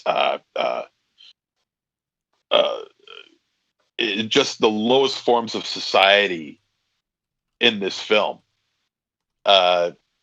Portrayed in a very realistic light, considering the unrealistic nature of the film. So with that, it's kind of hard to say that any of that part was funny. There are some comical moments in this film, but I would say that the comedy is the last thing on this list as far as the description of this film goes. Yeah, I would agree with that. I think there's just some like sort of, it's a kind of a grimy horror sci-fi with kind of incidental comedy, like because of the ridiculous situations that Barry finds himself in. I think it's sort of like situational comedy. It's not really, laugh out loud punchlines. It's just the situations that he finds himself in are almost comical. And in a way, this film, in no way did it feel like a superhero film, believe me, but I felt like Barry in this film was doing things a hero would do unbeknownst to him. Like, does that make sense? Like, he was thwarting all these fucking bad people. Rachel, are you going to say something? Yeah, maybe. And that was some of the questions. So, I mean, let's just say Fried Barry is not the most classically attractive leading man. He's very, and sorry to cut you off, but he was very interesting though. Like he had an interesting look about him, and it made you not want to take your eyes off of him. Yeah, he's definitely got a presence. As a viewer, definitely. I mean, he was cut. But I mean, like, he actually reminded me of a friend of definitely Aries and I. I know who you mean. And that's it's truly not a negative. I think I know who you mean. Was he in Aries' band? Yes. Okay. Yeah. Yeah. He was a very handsome man. But had that very rigid features look. You know what I mean? Obviously playing a character. But he reminded me of him. And I got the impression that after his transformation or his ascension, whatever you want to call it, do you guys feel that maybe people viewed him differently than how he truly looked? It's an interesting question. I'm not quite sure what you mean, though. Because even in Cape Town, piece of shit, South Africa, right? South Africa sucks, right? They did a lot of bad fucking things and bad rules. Are you gonna double tap apartheid again? No. It's a bad thing. Don't do it. Friends, don't let your friends do apartheid. That's not good. But I mean, it's like Gotham City meets Mos Eisley meets fucking Madripoor. It's a bad fucking. Yeah, it's totally like it looked like a real world Mos Eisley. Right, in the real world, like we go down the Cape, we're going on like to the beach, not that Cape Town in New England. But this guy got a lot of a pass. If he really looked how he looked, he got into a lot of bars for free. He got a lot of beautiful, lovely's attention. That's why I kind of thought that maybe how he really looked had a different form to others. I got the feeling he was kind of admitting some kind of pheromone. Which could be fair. But so yeah, something Yeah. All right, Aries. There you go. Yeah, I that's like good, that. Yeah. Yep. But there was some. But would you agree though? There was something more than how he looks to the casual eye. Well, the fact that a cashier was gonna blow a bottle while she's ringing him out, there's a little something more going on. That's true. I deal with a lot of cashiers. Usually it's That never happens. no. Usually like you want 1 or 2 Winstons. Okay, yeah. One, they just know my order. But I forgot about that. I mean, I'm looking at pictures of the actor Gary Green right now, and he kind of looks a little bit. There's a couple pictures where he kind of looks a little bit like goddamn, what's his name? Iggy Pop. No, not Iggy Pop. Oh. Damn it, what the hell's his name? I'm trying to think of his name. He's a musician, though. He is a musician. Lemmy. No, not Lemmy. Jeez. I'm running out of ugly musicians. Mick Jagger. Who? No, from the 70s. From the 70s. I'm trying. Kind of a laid back musician, but he still performs today. God damn it! I'm trying to think of the name of any of his songs too. James Taylor, who opened up for the Woo Well, Sox. To get it off another subject, off of one singer, I'll say he kind of looks a little bit like a drugged out Michael Bolton. All right. Yeah, kind of Interesting pull. But or in some pictures he kind of looks a little bit like Buffalo Bill from Silence of the Lambs. I mean, he's not a terrible looking dude, but the camera, kudos to the makeup people because they really made him look rough. Maybe like heroin Lance Henriksen. Heroin. Wow. But the actor definitely has definitely got a presence to him. You don't forget a guy who looks like this. No, it's like the very like the cheekbones and like this like sort of like really skinny face. Like he's very memorable. That's for sure. Yeah, and doing so much without saying nearly anything at all. There was so much reaction in the folks reacting around him. Yeah. He didn't really say a lot. I can't really think of much dialogue that he had. He didn't have much, no. No, he did a lot. He did a little bit of wooing, but that was bad. Maybe he was going to a Paw Sox game. He's going to a Woo Sox game. Yeah.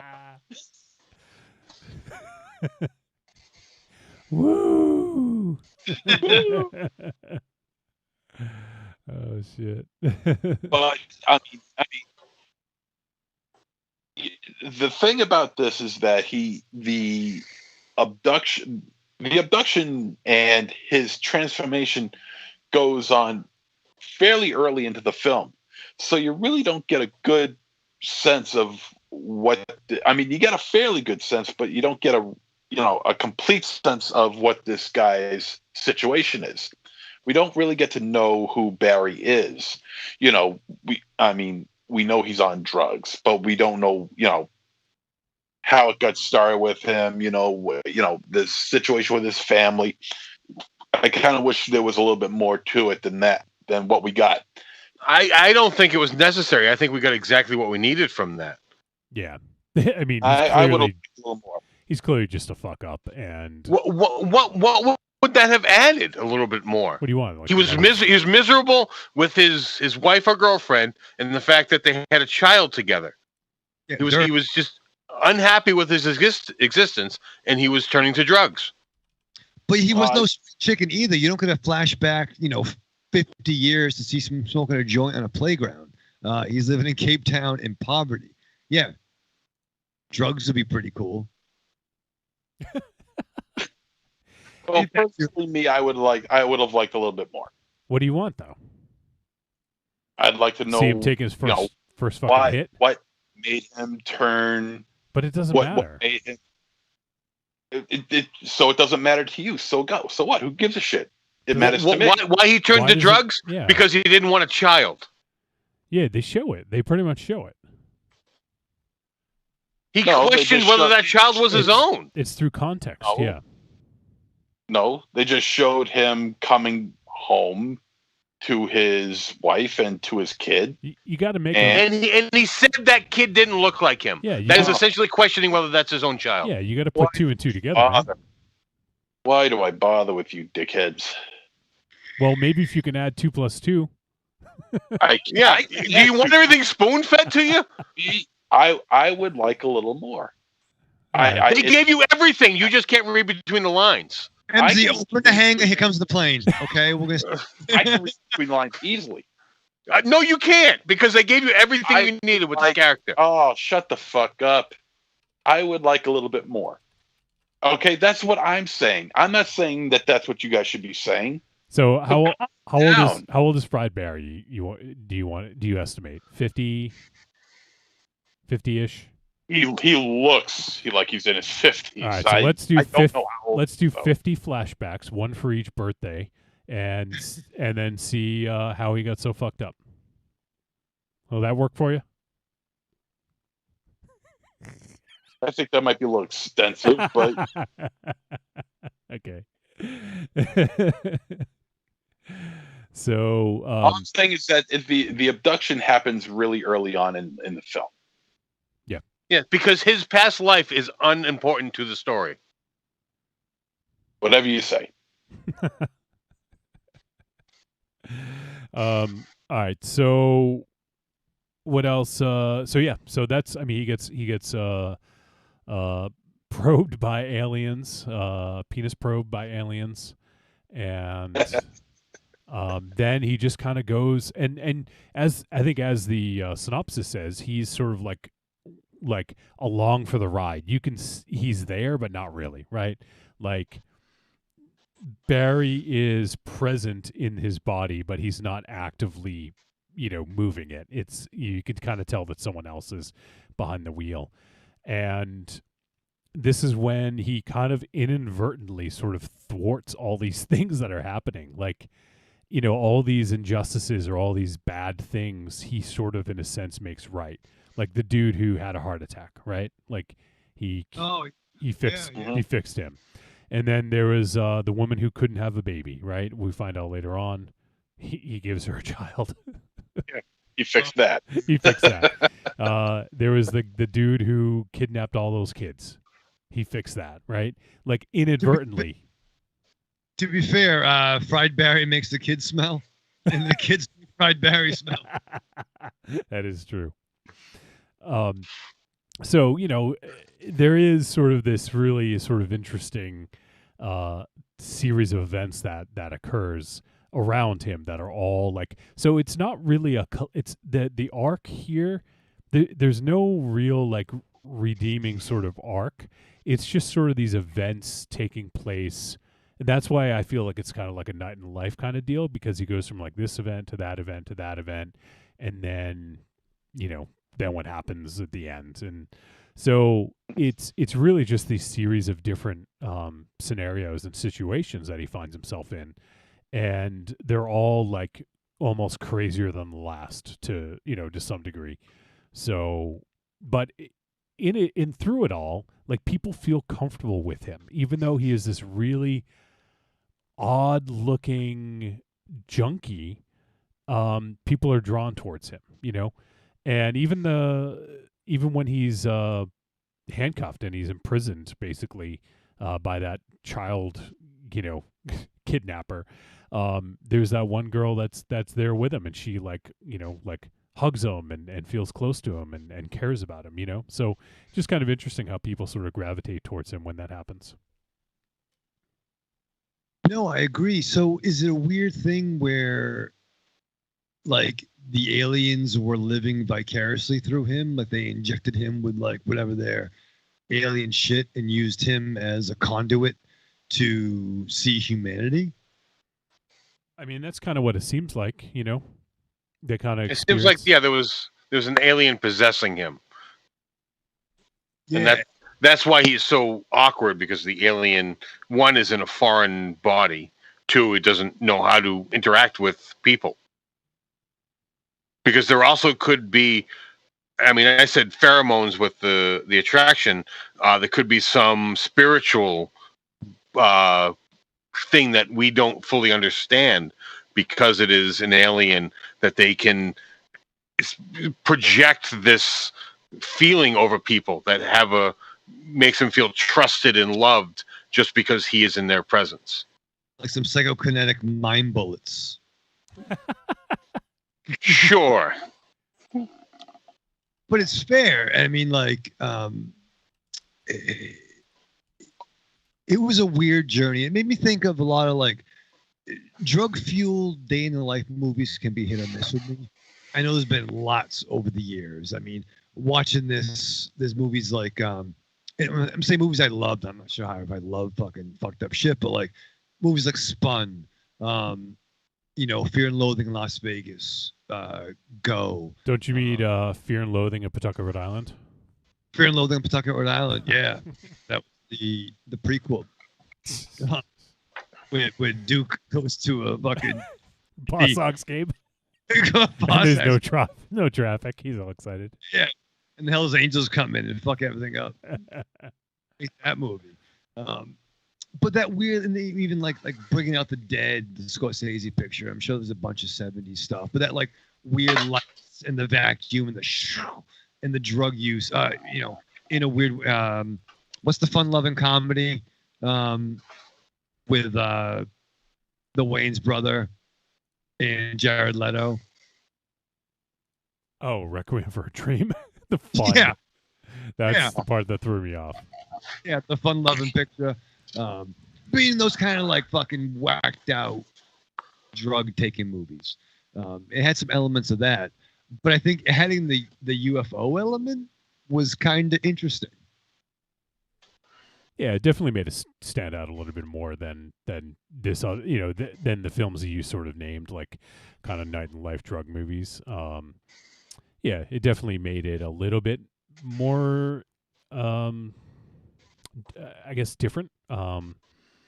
Wondering where it was going to go next, because it wasn't so much about the drugs and the people affected by it. It was almost like the inverse of that, of like the people affected by this character that Barry had become, or the alien that was inhabiting his body, you know? Right. So it's almost like a reverse of a lot of the drug movies. It's how bad can it get for these people when they, you know, but in this sense, it was almost like how much better can things get when people encounter Barry, right? And that's what's funny. Yeah, that's well, not better, but you know, like good things happen, I guess, or you know, he fixes wrongs. Right. It made their night, at least one night, better. Yeah, exactly. Maybe not their lives, especially the woman he got pregnant. I don't know if that's a good thing or a bad thing with whatever happened. That was fucking weird, and yet kind of awesome too. Yeah. So you know, but I think it's just kind of an interesting take on it. It sort of inverts, you know, or maybe subverts your expectations of this style of film, and really gets, you know, kind of turns the tables a little bit, and you know, like actually positive things actually happen from this junkie coming and hanging out with you, you know. So I did think it was an interesting take. Go ahead, MZ. Yeah, I mean, he's saving lives. He's getting laid. He's doing all these drugs. I mean, he's living the life, you know. Living the life.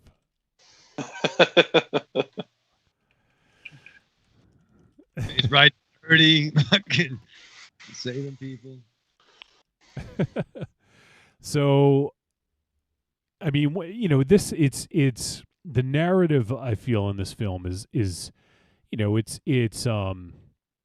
with these night and life films, especially if there's not a through line, you know, where we get from point A to point B with a character arc. I feel in a sense maybe we did with this, but it was a very sort of jagged kind of way to get there. You know, I feel that this was a lot different from those, because you're not really rooting for Barry per se, or for anyone else. You're just kind of like Barry is in this situation. You're kind of just along for the ride, right? Like, it's not like, or am I mistaken? Were you guys like rooting for Barry or anyone in this? I was never rooting for Barry. I never got the feeling he was along for the ride. It wasn't until you brought it up that even occurred to me that his consciousness was aware of anything going on because of how he was treating people before and after was so polar opposite. I felt that he wasn't there at all.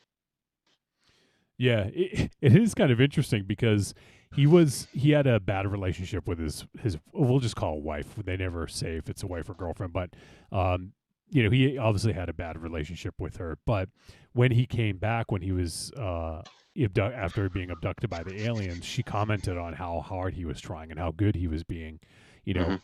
So I just thought that was a really kind of interesting juxtaposition of what we see prior. Where Barry takes a back seat, whether or not he's actually a passenger in his own mind or not, or maybe he wasn't even there at all. But obviously the memories are there because I'm remembering now they actually flash back to what I'm thinking was the wedding day.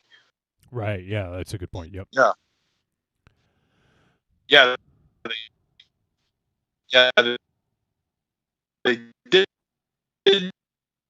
do a lot of flashback. MZ, you're cutting out. Is anyone else hearing that?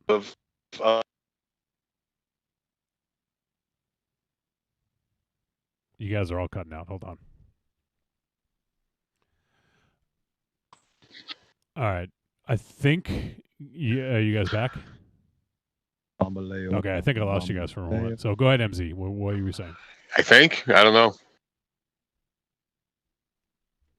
MZ, can you hear me? I think Raven Shadow was talking. Oh. Yeah. Hello. Yeah. Oh boy. Can you hear me? Yeah, no, MZ, you're fine. It's connection. Welcome to Trick Radio. Yeah, I'm getting a poor. I'm getting a poor connection over here on my end. So let me just take the reins for a moment. And I think it's just kind of interesting how we experience this through this character. Like he did, as Aries said, he did have his memories, and so he was definitely there. Whether or not the alien sort of like and we don't even know. Like we don't know if there's an alien in his body or if it just probed him and he became something different. It wasn't actually clear what that was. So I think I got you guys back now. So go ahead, whoever was talking.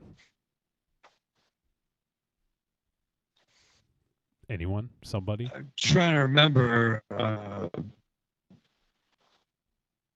right. Well, microphone check. What I was thinking about was John, he was talking. Do you not hear him, Raven Shadow? Can you hear me? I hear you. Do you hear me? I hear you. Do you hear Wolfie, me? do you hear any of us? Yeah, I hear y'all. Okay, well, you just started talking over Raven Shadows, so that's why his question. Yeah. Well, I think there's a delay. What's happening? There's a right. bad. What's going on? Yeah. This sucks. Let's go back to the studio. I think it's alien taking over the Skype. All right, fuck it. Let's all get COVID. Fuck it. This is all in. Should you disconnect, try to reconnect? We'll do your magic. It sounds better now, and I can see your images better, so maybe it's back. So let's give it a shot. God damn it. All right, Raven Shadow, take Raven 3. Shadow. Yeah, take 4. I'd rather take a smoke break and figure it out. But no, I mean it's a long way to wait for the fucking joke about when the wife or girlfriend was feeling all randy with fried Barry, and then was like at a point to go to her pocketbook and be like, "You're not getting a brother," and they went and did it in the bathroom. That made me laugh. Oh yeah. Yeah. Oh, and that was one thing to talk about. Barry had a lot of sex, and there is that scene in the club with the dude. Oh yeah. What was that? Barry has some interesting excretions. Yeah, that was getting weird. You get older, things just fucking changed, man. Things don't work as well anymore. You know, the color palette changes. The color palette. But yeah, so and the only ones who you know, if he used a condom, they were very clear to show whether or not he used one. Everyone was fine, but the ones who didn't, as in the case of that woman who got pregnant, you know, obviously some weird things happened. Once again, fucking wear a mask, wear a condom, dude. Listen, Yeah, Florida. you never know, right? You know what I mean? Like, And make sure you have them on the proper heads. They're no good if they're on the wrong heads. I'm wearing my mask. And please don't fill plastic bags with gasoline. Jesus Christ. Hey. You know, it sucks when fucking aliens. Why aliens go to fucking South Africa? Because America is dumb. Wait, are they smart in South Africa then? No, but I don't know. That's kind of a generalization, man. How would you know? Earth is dumb. All right, fair. That's fair. How's that? So is there anything else you guys wanted to talk about this movie? Oh, what? Yeah. Before we do that, how about the gore? MZ, did you like the gore in this? The gore was fine. The violence was good. I did enjoy it, especially the birth scene. Yeah. Which has a lot of people talking. I don't see it being any more special than any other, outrageous birth scene in a horror film. But still, it was well done. I thought it was pretty neat. Just the right amount of gore. I mean, and with the strange circumstances surrounding it, just made it even better. Yeah. And what that baby grew into was even better. Yeah, it was. That was ridiculous. Oh, that was too much. The violence was good. I mean, I'm not complaining about it at all. I mean, yeah, and that's kind of that's another one of the things I thought was a bit of a throwback was the violence, like, a lot of blood. It wasn't a ton of violence, but what was there was, somewhat graphic, I guess you could say. And so yeah, I think that was kind of right on par with this kind of movie. What's interesting, and it probably is just the color of the font, but looking at the poster, the fried berry, I can't help but think street trash. Oh. You know what I mean, MZ? Or do you see yeah, look at I'm get it right now. All right, look at the poster. I can't help but think that with I don't think it's a similar font, but just the color of the name of the film and everything. Yeah. Actually, I can see that. I want to pull up Street Trash and see. Yeah, I could see that. Not that this film had a lot to do with it, really, but just kind of like I got a little bit of that vibe from it. Well, also the color of the font as well. It's yellow, just like in Street Trash. It's yellow. Oh, it's close. That's what I meant. Not exact. Was the color of the font mostly? Yeah, it's not exact, but it's close. Yeah. But this movie's reminiscent of a few films, with its random outrageousness, like a film like The Greasy Strangler. Oh yeah, I could see that. It just has its outrageous randomness to it, where things just happen for really no reason at all, or for very little reason, but it's entertaining nonetheless. Another film that I got out of it was Natural Born Killers. There is a scene where Barry's driving around with a dude, and there is obvious green screen workings going on. I love that scene. Yeah, I love that. Now that's not green screen. That's a projection, and that is very old school. Natural Born Killers didn't do that. Green screen. They robbed that. Oh, that's fucking Batman and Robin. I don't care if they robbed it. I liked it. It was very intentional. That was obvious. Well, this movie did. I mean, I'm not saying they robbed it. I'm saying Natural Born Killers robbed it. Oh, yeah. But it was awesome nonetheless. It just really looked good, and it kind of fit the mold of the tone of the film. That was one of the standout things about this movie was that scene, Yeah. and where it went to with the projection, because it went from reality to more fictitious. Yeah. Yeah, and it looked great. Yeah, It I looked really great. dug that as well. And there was another couple other scenes like that I really stood out. Like the intermission, which kind of surprised me. I thought was just kind of unique. Like why not? It there's no rhyme or reason to some of the stuff in this film, so why not just fucking throw an intermission in there?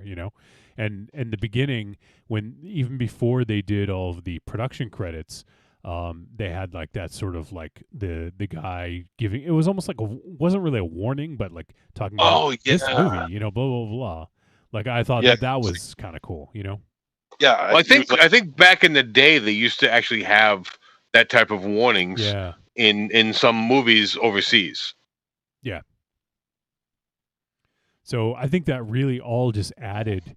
This to me felt like a midnight movie. Like this, like had everything of like a midnight movie would have, like it had that vibe, that feel, and I think that they nailed it with a lot of that stuff. Yeah, I could totally see this at, like if I was back in Massachusetts at the Coolidge Corner at midnight on a Friday night or something, Yeah, and I think mixing this with Drive-In, this and Greasy Strangler would be. I mean, there'd be 4 cars there. But it'd be a hell of a double feature. Yes, it would. All right. Anything else you guys wanted to bring up before we hit to the verdict? What did you guys think of the score, the soundtrack? I thought it was fitting. I'm trying to think. There was obviously a lot of scenes where there was techno music, whether you see in a club or scenes like that. So that's really what sticks out to me. I don't remember a lot else about the score other than that, but I thought it was fitting from what I recall. I thought it was too over the top. They did a lot of sound effects and music that was done for trailers for attention grabbing purposes. Yeah, I thought it was a little bit too much myself. I thought they could have toned it down a little bit with the music. What they did have, it certainly fit the tone of the film, obviously, yes. But they could have knocked out a couple of minutes on that. Well, I'm going to say it didn't fit the tone because it was over the top. I thought it was too overbearing for this movie. A lot of it was what belongs in trailers to grab your attention. It's not what belongs in the motion picture. I thought it fit the tone of the film because the film is over the top. Yeah. But I just think they could have knocked it back just a little bit. The amount, not what was being played, but just the amount. It seemed fitting, and to me, obviously I've never been to Cape Town. Who knows? Maybe there's a big techno scene there. Maybe it's very fitting for what it was. That's one of those things that I don't know if it's a cultural thing or not, but it fit the tone of the movie for me. So it didn't stick out like a sore thumb or anything. Well, I'm not even talking about the techno music in and of itself. Yeah. A lot of the other stuff that was happening with the score. Oh, okay. Yeah, and like I said, I don't recall too much other than that. So, all right. Well, I think it's a good time to head to the verdict and find out our final thoughts. Trick or treat, baby. I wonder if people would say you're a trick or a treat. Trick or treat, motherfucker. All right, it's verdict time. We're going to let you know whether fried Barry was a trick or a treat and any final thoughts we may have. Let's start with MZ. This is an interesting movie. Just the title alone just makes it odd, but it fits. it's not a perfect film. It does have its flaws. The titular character of Barry really has no arc until possibly the very last couple minutes of the film. Otherwise, all it is just a wasted, drugged out dude who is possessed by alien technology and a night in the life of, and that's really all it is. So, do you get anything out of what his life was like during this time? Yeah, it's interesting. Nothing really thorough. I shouldn't say nothing. There are a couple of memorable scenes, but nothing that's really gonna have any lasting, sticking power. It's an interesting film. I liked it. I think the guy who plays Barry is got a very strong personality on screen. He's got a look that you just don't forget. So I think he was good. I think he was very good, considering the fact that he had virtually no lines. A couple of lines and a couple of woo-woos, and that was pretty much it. Woo-woo. The violence is good. The locations are really good. They're realistic, and those kind of hit hard. This is, like I said, not a perfect film. It is a recommend, but it's a minor recommend. This is a tepid treat. All right, let's hear from Aries. This is a type of movie I actually enjoy sitting down and talking about, because as we sit and talk, I realize new things either through the discussion or just my own thought process of going back and thinking about this movie. So for that reason, this movie gets a little bit of a bump up. But for a lot of reasons, this movie is flawed. This movie really seems forced to me. They seem like they really were trying to make a cult movie. I don't think that is something you can force on the world. It has to happen organically, and I just feel this was a little too forced. They were just trying a little too hard with trying to recreate a lot of what we love in cult cinema. Now, some aspects of it they did do very well, as we were discussing. The projection in the car scene was done very well, but it takes more than just recreating aspects of cult cinema to make a good cult movie. And this movie just felt far too rushed for me. There was too many problems. The acting I thought was subpar. The direction was all over the place with as far as what they wanted the main character to do. Was very up and down. It really felt like they could have pieced this together in any order, and it still would have made sense for what they were trying to say. So that being said, you know what? There's far better movies you could go out and check out rather than this copy of some of the finer movies. So just don't even bother this movie as a trick. All right, Michael Raven Shadow. Wow, Aries fucking did kind of like a Monster Zero kind of He zagged and then zigged. Yeah, he fucking zag nutted. That was weird. Because I was almost like with Aries completely, and I like him so much more this week because he was so angry last week. But this is a first-time director, right? Am I right in that? First-time feature director, yeah. Feature, right? So it's pretty outrageous. It took those, I guess we're gonna call it the day and the night of, or night and the day of, or whatever the fuck you want to call it, drug-fueled stuff. I liked the sci-fi element in piece of shit fucking Cape Town.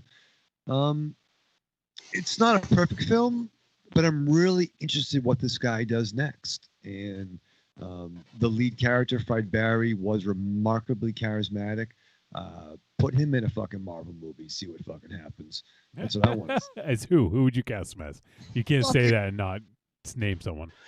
They've cast everybody now. Galactus. I don't know. It's the only person they haven't cast yet. I don't know. He could be somebody. Oh, he could be fucking Pip the Troll. Pip the Troll. He'd be a good. They'd have to use the Lord of the Rings technology to shrink him down. He just wants to see him in an MC in a Marvel movie because that's the only other movies he watches besides the ones we make him. Yeah, that's true. Yeah, I think he'd be a great. No, actually, you know what? He'd be a great fucking Nathaniel Richards, which is a weird pull. It's fucking Reed Richards' dad from the future, who's kind of like a fucking bad guy, corny fucking nose. Yeah, that'd be good. Or he could put him in a documentary, feature film about a punk band that we know. That would be remarkably charismatic. But you definitely see some D's. You see some beautiful lovelies, some naked parts, of sleaze. I like that drug use. I'm a fan of that. It's interesting, and I like the ending. I liked how the picture ended, and it made me smile. I got a couple of cats who I want to show this to once we vax that ass up, and I can have Samurai Night open my place again. So I would say it's a tepid treat, but check it out. You like sleaze? Is that a question? No, it's an exclamation point. All right. I just want to say, if the short is only 3 minutes long, and it's available on YouTube. So check it out if you got a couple minutes to spare. Before I give my verdict, first time Mike popped in the chat, and he says, "Evening family," and an R.I.P. for our brother Riku. You got it, brother. And also Mike Baronis, our good friend of the show, MZ, Mike Baronis commented, and he posted a link to the Woo Sox mascot for you. Yeah.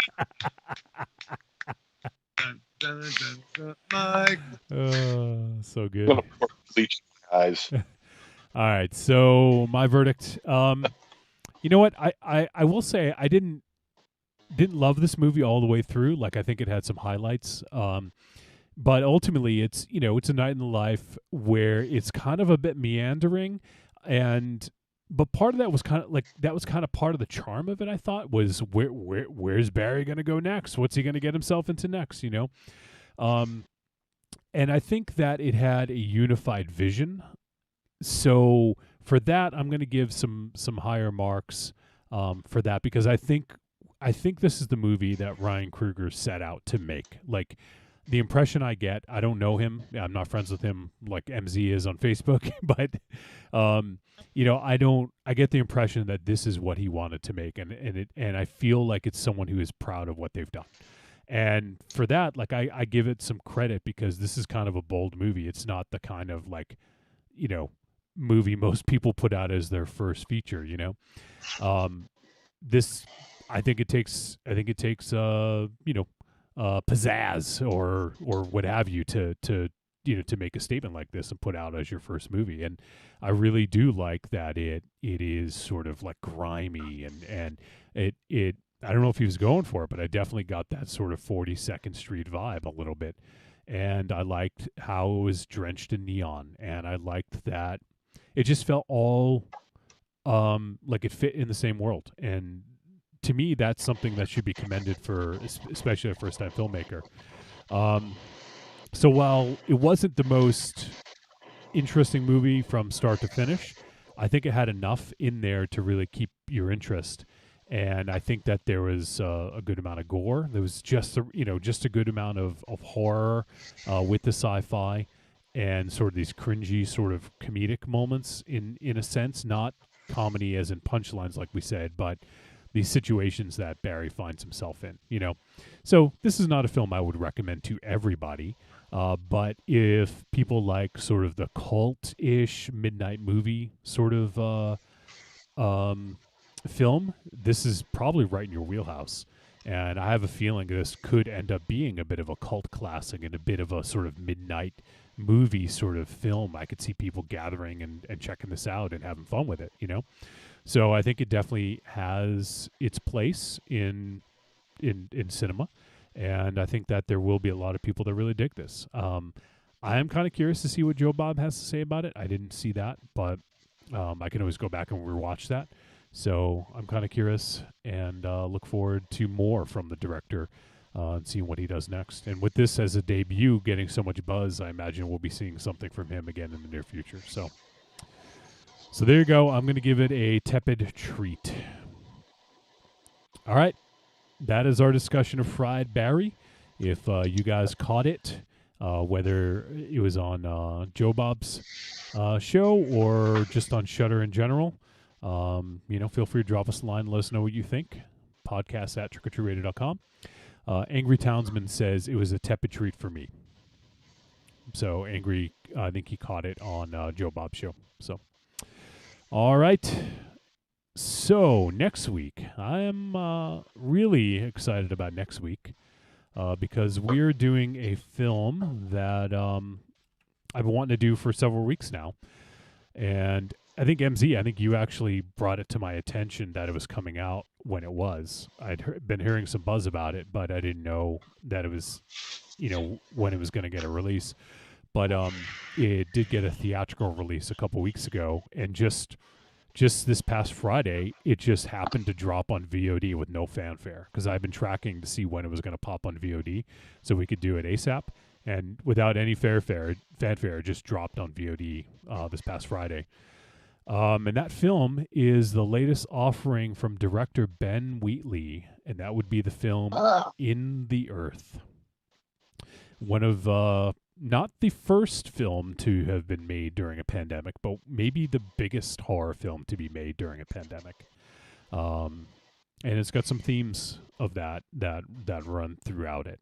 So it is definitely, I actually was able to see it. I couldn't wait. I didn't want to wait till to another week, so I've seen it once already, and I'll probably watch it again. But definitely a Ben Wheatley film. That's what I'll say. And it should produce some interesting discussion for next week. So we will be doing In the Earth from Ben Wheatley. And I'm actually really curious to get some other opinions out there. So if folks have seen In the Earth or will see In the Earth, feel free to drop us a line. Voice message is preferred, as always, but email's fine. And send it to podcast at trickortreatradio.com. All right, so that's next week, doing In the Earth. And we'll get some more chat in the chat room. Let's see. Rocky's hanging out. He says, rest in peace, Riku, and may you be one with the Force. And then he also says, I just zag-nutted all over myself. I hate it when that happens. Actually, I love it when that happens. All over yourself. You love that, huh? Hey, come here. Come here. You're a weird fucking dude. All right, so we don't need the visual. No, we don't. Do not lower the camera. Yeah, Corny says, yeah, I saw In the Earth last week. And actually, that's how I found out that it was on VOD. I saw Corny was watching it, and I was like, what the fuck? How are you watching this? And then I looked up myself and saw that it was on VOD. So, Corny, you're the reason I saw that it was on VOD. We got our boy Double D's hanging out. He says, the Woo Sox have the best hot dogs, MZ. There you go. I know they do. Yeah, Coney Island. Yeah, Coney Island. Yeah, geez, and I wonder how I could get Coney Island hot dogs without having to go to Polo Park. I know. I'll go to Coney Island hot dogs.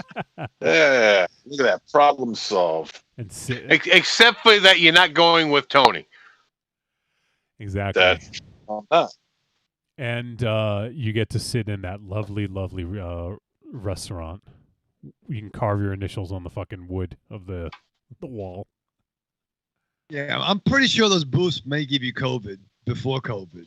I mean, to be fair. Yeah. I think they gave you COVID 20 years ago before it was even a thing. Yeah. They might have. All right. Well, so we got some voice messages that we're going to get to. I was able to dig up, I think, what was the first Riku, or at least the first that I could find that of record. So we got that. I'll save that till the end.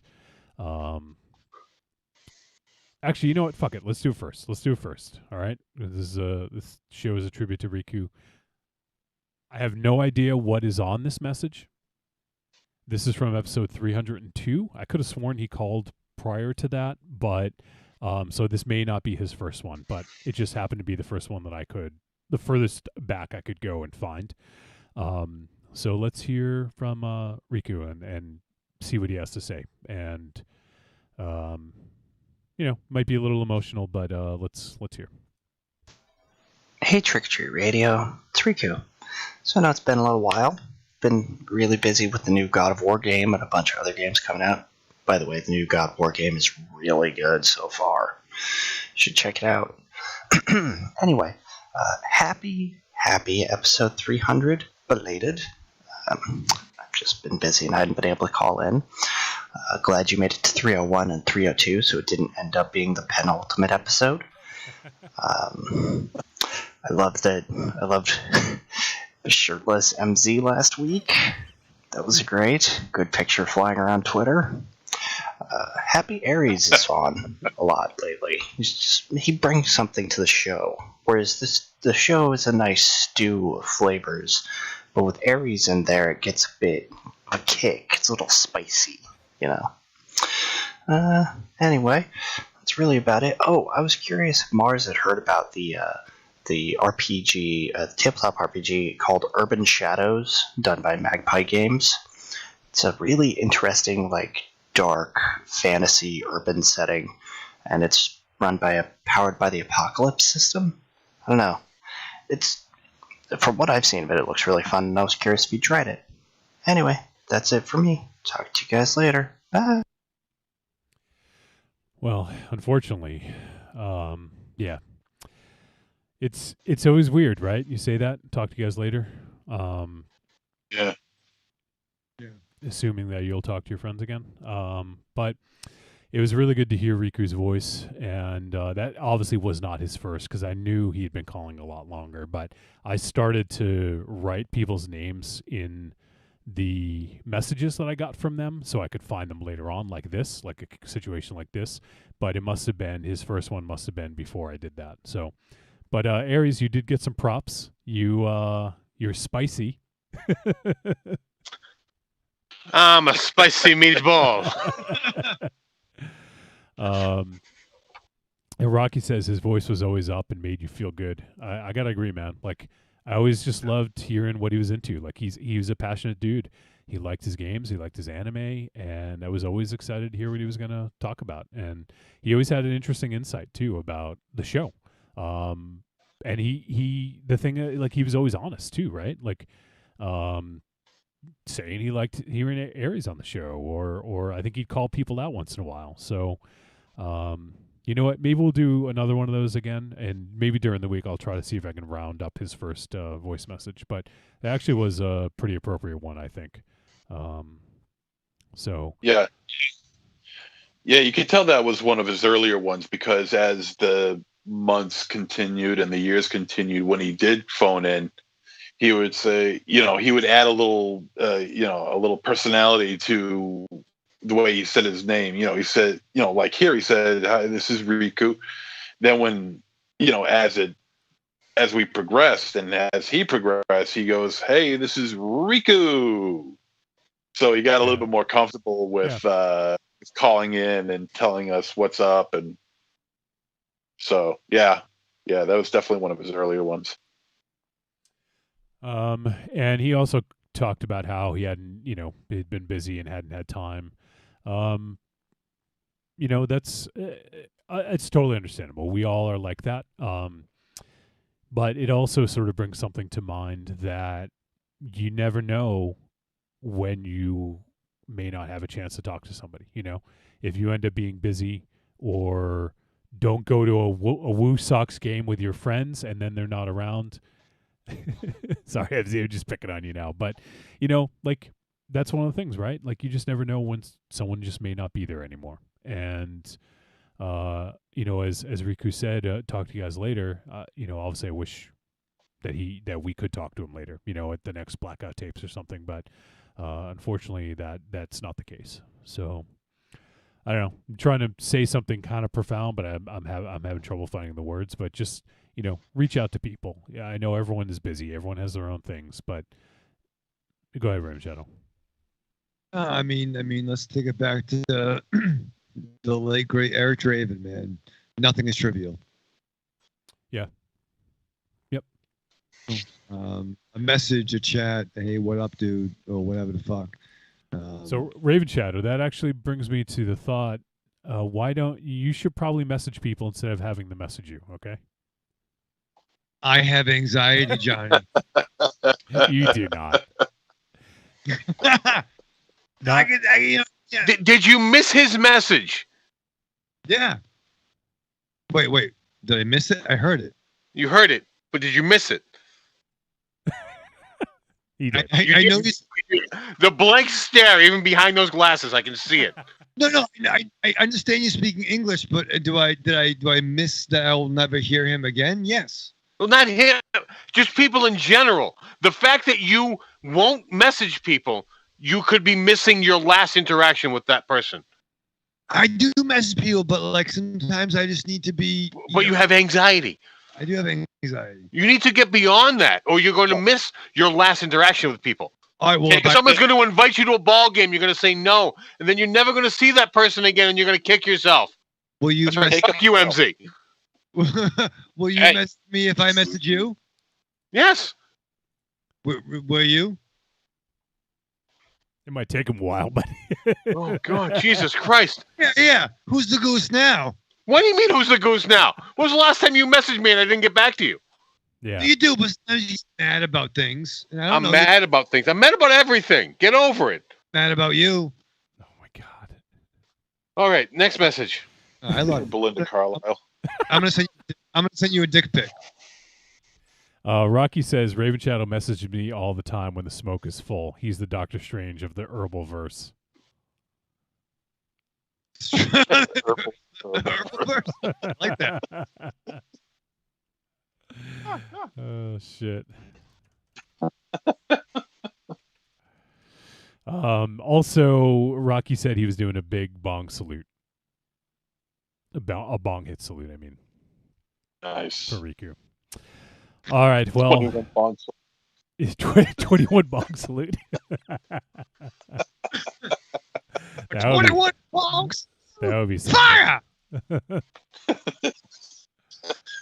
Oh shit. All right. So we do have more voice. First time Mike says I'll miss Raven Chat on Riku talking toys and Robotech at 2 a.m. Central Time. Right, buddy? Shit. All right, we're doing a Robotech podcast. Me, first time Mike. We're gonna make Maz do it. We're gonna do that. We're gonna do a special one. Yeah, even if it's just a special one. Yeah. Yeah. Do it. We're gonna do it. FTM, are you down, dog?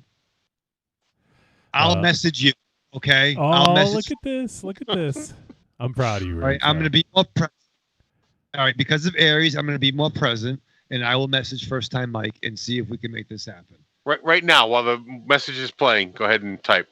All right. Well, I got my sunglasses on. I gotta put my readers on.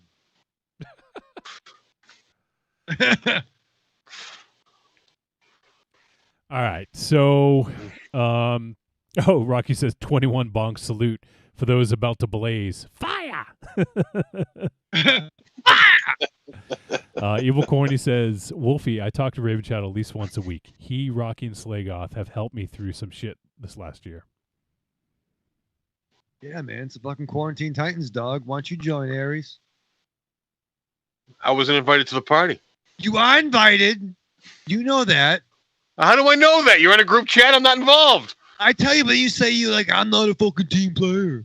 But you are a team. You whatever. When have I ever said I'm not a team player? John, first time, Mike. Somebody play back the last fucking 4 weeks. Aries when I is, tried to. Aries is spicy, okay? He can't be contained. It's so spicy. You want me involved? You invite me. I don't intrude myself on anyone. All right, Rocky, invite Aries to the team. Yeah, Aries is kind of like a vampire. You have to invite him. It's true. He won't invite himself. I'm gonna be like fucking Jerry Maguire. I'm gonna come to your house and recruit you. You don't even know where I live. You've been here, but you won't be able to find it. No, I mean, I know it's a left. It's a left after the. It's a left from your parents, and that's it. You're gone. I know where he lives, Raven Shadow. Don't worry about it. I'll show you. All right. Rocky says, "Yes, Aries, get your ass in, son. Abso-fucking-lutely." So I don't know if that's an invite, but yeah, in what? I don't even know what fucking like. I'm assuming there's a chat I need to be invited to. Yeah. Double D, get on the t-shirts. Come on. It's gonna happen.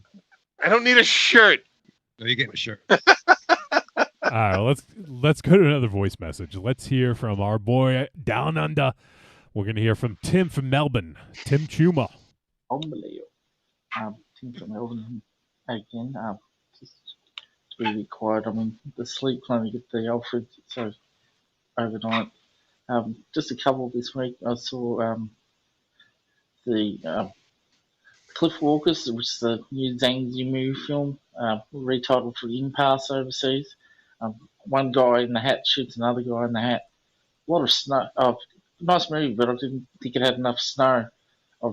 Just kidding, it had snow in every scene. Nice to look at, but it's hard to work out who was on whose side. Nice pre-World War II setting in, not in the East, in the versus the Nazis. This time it's versus the Chinese. Chinese versus the Japanese, but the people on one side of China's and the people on the other side of Chinese, so yeah, difficult. And one for Raven Shadow, it's called, in Australia it's called The Godmother, but in overseas it's called Mama Weed. So Raven Shadow like that. It's a French one.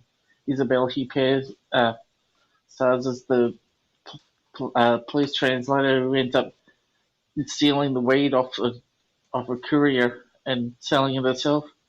And also I read the comic Far Cry based on Far Cry 6, and they're telling the story of the previous games. All right, thanks. You get cut off a little bit there. All right, Tim from Melbourne. Thanks, buddy. Always good to hear from you. Find out what you're checking out. Were you gonna say something? Tim's messages are amazing to me. I have no idea what he's saying, yet I understand it completely. You are. I can't quite. I don't know something about the accent and the way he talks. Like I understand what he's saying, but yes, like no, I got yep, no, I understand that for some reason. It's the weirdest thing. Yeah, because you feel it. You just feel it in the cockles. He was even quoting. He was even quoting "Throw Mama from the Train" for Christ's sake, where he said, "One guy in the hat shot the other guy in the hat."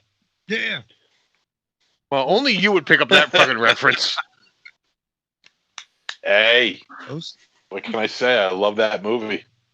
And I love the movie he was referencing with that line that he was referencing. Strangers on a Train, Alfred Hitchcock. Oh, yeah. All right. Thanks, Tim. Always good to hear from you. Let's see what we got next. All right, we just got this just came in under the wire from our boy Arkham, Josh. Hey, Trick or Treat Radio guys, It's Arkham Josh here. Just giving a quick call in while I walk the dog about this week's film, Fried Berry. Something I was entirely unfamiliar with, but boy was this a good surprise. This is a very quirky, stylish, and kind of really intriguing film. It's got a great look to it. It's got a really interesting soundtrack. I noticed a really interesting thing that the person that did the soundtrack also did the sound design, which, you know, incorporates a lot of odd noise and stuff into the different effects parts. I mean, writing so-so because they're, it's the type of thing that for all we know, it probably just had an outline and they just went for it. Acting, this is a film that kind of lives or dies with its lead, and that guy was fantastic. That guy has an amazing look for something like this, and he can be very expressive, which really works for this film. I think it's maybe a first-time feature. I don't know. It looked like the director had done a lot of shorts and worked on a lot of other things. But I don't know. If it is a first-time feature, this is really impressive because it's very assured stylistically and direction-wise. Overall, I'm going to say that this is a treat and a recommend. Like I was saying, I really enjoyed it. It went, something I was completely not expecting, and I don't know. It's a great because it's sometimes it's very disturbing, and sometimes it's very funny. There are some moments that I would say could be David Lynch-esque, but without seeming copycatish. There's just some moments that just seemed like something, like, oh, this is something that you would see in Lynch do, but without seeming like he saw it in one of Lynch's films. So that's always very good, because most things that come off as quote-unquote Lynchian are usually just kind of copycatting. But yeah, no, this was a lot of fun, and I really enjoyed it, and I really enjoyed the lead's performance and the music. So, I don't know, again, treat and a recommend. I am very glad that you guys chose this one for this week's film. Oh, the other thing. I know you guys had mentioned it, and I saw some other people online posting about that warning at the beginning. I mean, clearly that's not something that Shudder put on there, that the filmmakers put on there. I don't know, it looks like it's something that might be on videos. I don't know, maybe it's on videos in South Africa. I know there are similar ratings explanation type things in like the UK and stuff. They use the similar red circle number rating as well, but this one didn't have the kind of BBFC wallpaper in the background of the number, so I don't think it was British per se. But yeah, that just seemed like something that the filmmakers decided to tack on to the film, and people online are making a big deal out of it, like as if like this film is so bad, Shudder had to put a warning on it, which I think is kind of silly. I don't know. Interested to hear what you guys thought of all this. All right, you guys have a good one, and I'll talk to you soon. Bye. All right, Arkham Josh, good to hear from my friend. And yeah, I mean, about that sort of like disclaimer intro, like that was completely on purpose from the director to kind of set a mood. And it's funny that people don't quite know, but I mean, I guess in this country, if people are putting gasoline in plastic bags, I wouldn't put this past them either. So yeah. You know what? Don't get vaccines. You know what? The dinosaurs were right. It's time to go. Maybe it's the time. dinosaurs were right. The dinosaurs were right. Did they say that? Did they speak? I'm just here. You know what I mean? Like, I think humanity has a shelf life. Maybe it's time to go. Bring on the. I just can't get over that fucking. The dinosaurs were right. Yeah, gotta go. Don't leave the potty. Leave the potty early. Like the 27 Club. Maybe we're done. We had a good run. Oh God. All right. We got Double D is saying Aries has been invited to the Quarantine Titans at least 10 times, and he said no every single time on the show. And what the fuck is the Quarantine Titans? Fucking A. And he said, tisk, tisk, gods don't lie, Aries.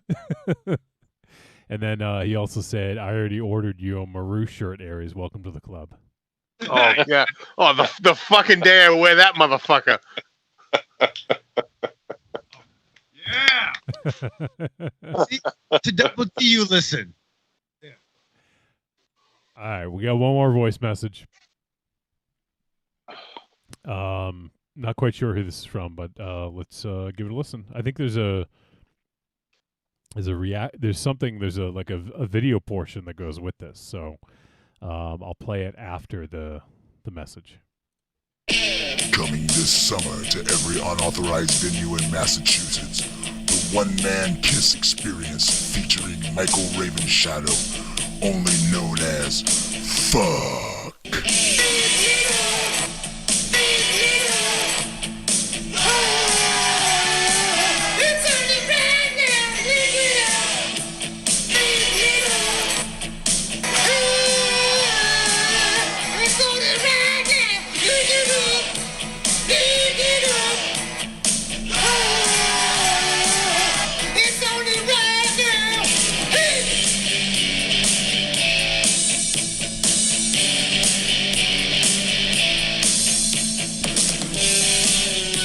Fuck. You won't just say it, you'll feel it. Hey, who wants to get wild tonight? How about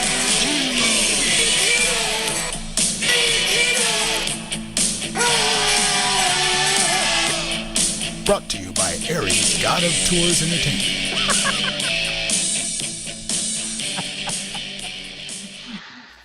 And here's the reaction. God, this Rocky's dogs, Ollie and Hal. Yep.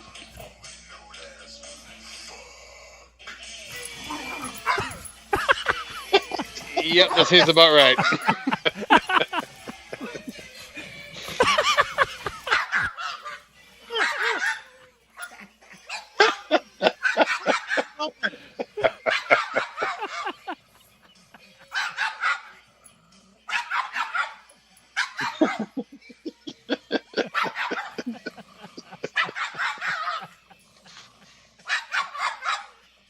Very good. Oh my god.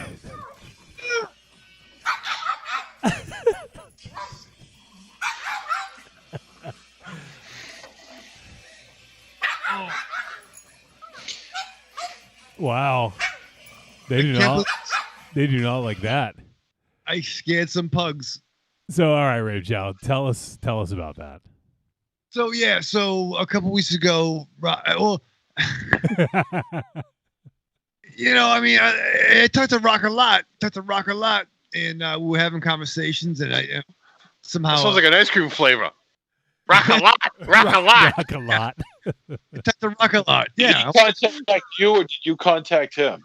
Well, at this point in our career, we can communicate with each other, and I had a couple of scoops of Rock a lot, and that was very nice. A couple of scoops of Rock a lot. Yeah. It's very exciting. And we were talking, we were having a conversation, and I was doing I did a Paul Stanley impression. I don't really do impressions, you know. That's obvious. Yeah. That kind of shit. And when Rock was doing his squeaky chair sessions, he was playing a song, "Lick It Up," by the band Kiss. So as he's doing that, he did a shout out. So I'm walking up the stairs after being downstairs, which is usually how that works. And he's like, "Oh, Raven Shadow fucking leave something." I'm like, what the fuck? So I ended up doing a cut and quit song of "Lick It Up," trying to be high pitched. He had to fucking be there. But yeah. You're scaring the hell out of the dogs. Yeah, Jesus Christ. Well, animals can sense evil. Or tone deaf people. Yeah. But he does that. And I'm not the biggest Kiss. I'm not a Kiss fan, but something about Paul Stanley is weird because he's so feminine. Yet He's Rockstar. not feminine. He's kind of come on. Get wild. He's got style, man. To some people. To be fair. I'm not saying that it's a weird. This sucks. This sucks. This sucks. No, I didn't say this sucks. I said Kiss. Okay. I feel I was born too late or born too soon for Kiss. I'm not sure. I get the gimmick. I get the comic book, the kabuki, the bukkake, all the stuff that they do really well, the costumes. But I don't know. Dude, you were born. Isn't that enough? Depends what your goals are. Make it up. You sound like a horn. Yeah, no, I'm not fucking smoking, but yeah. Who wants to get wild tonight? I thought you were hurting the cat at first. What was happening? There's, yeah. Evil Corny says, "Shit, I got the hiccups from laughing." What he would do? Talk to the audience. He'd be like, "Yeah, whoo." I do like the God of Tours though. Yeah, Aries God of Tours. Aries God of Tours is pretty good. You should open a promotion, Aries. We can do that. Strawberries. Strawberries. Record Town. Oh shit, that was good. Actually, finger quotes, good. Well, I'm not a fucking singer, son. You play one on the radio, apparently. Yeah. Pick it up. Who wants to party? Oh my god. Are you gonna dress like Paul Stanley for next Halloween? I might. No, we come. If you get the makeup right and the hair, like it would be undistinguishable. People would never know the difference.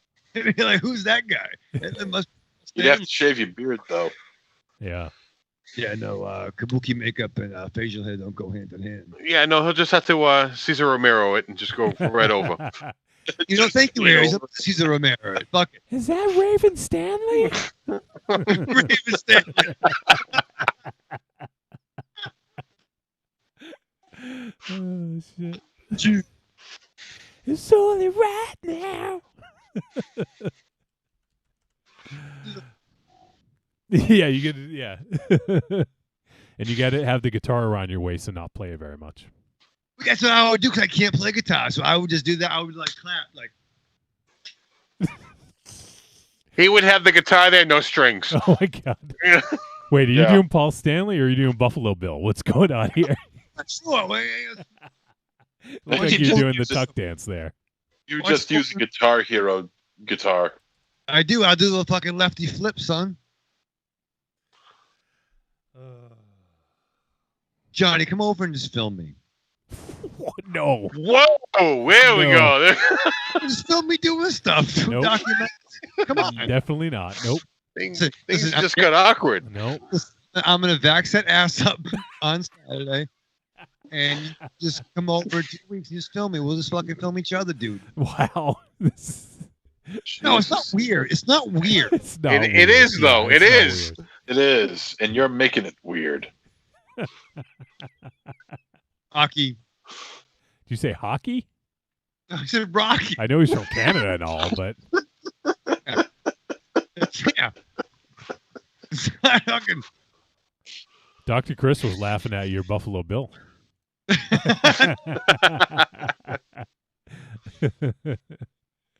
Oh man, rock a lot. Get a couple of scoops of rock a lot. Yeah, give him some rock a lot. Get some fucking Aries God of Tours. Those fucking do some things. They'll promote. Dr. Chris. Dr. Chris doesn't even know the half of it. He said, let's film each other. He must have been very lonely during the pandemic. Yeah, also in high school, but still, nevertheless. Oh shit! Rocky says, "I love you, fucks," and then he said, "Hal has had enough of your shit," and then he said, "Count rock a lot." I sense a new fucking persona. Yeah. Stay tuned. Count rock a lot. Wait till the next voicemail. Oh man! All right. Well, hopefully we did recuperate out on that one. We're sorry. I hope his family doesn't listen to this. Oh shit. Anything else you sons of bitches? Yeah, go ahead. I don't know if you guys saw this or not, but Adult Swim is putting out a Metalocalypse movie. I did see that. Yeah. Yeah, they're doing a full-length feature that's going to be on Adult Swim. I don't know when it's coming out, but grab your Duncan Hills coffee and grab a bunch of Pickles Nickels because it's going to rock, man.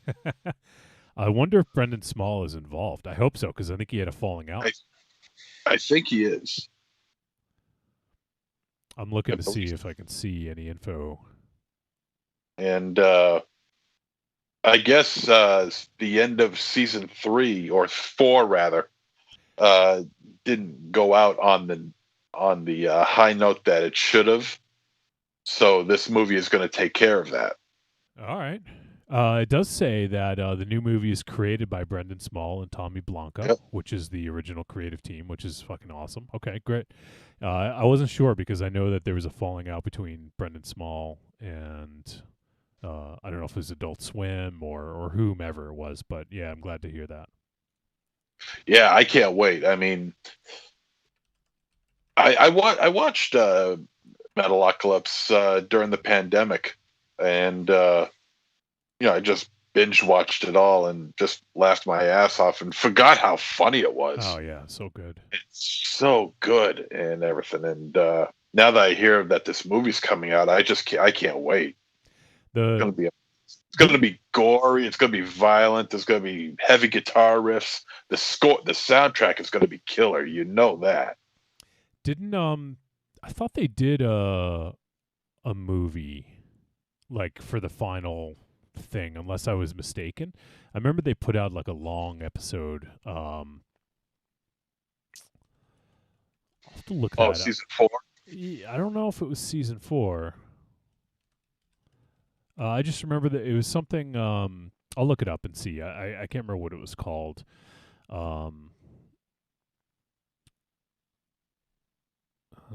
Looking. Doomstar Requiem. That was it. So season 4. There was a season 4, and then there was the Doomstar Requiem, which was after, and that was awesome. I thought.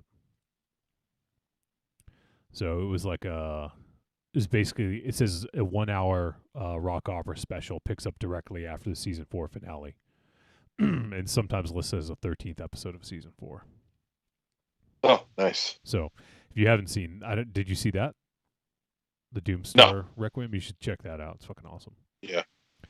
But yeah, that's great news. I wonder if they're gonna have like I know, like Mark Hamill did some voices for it.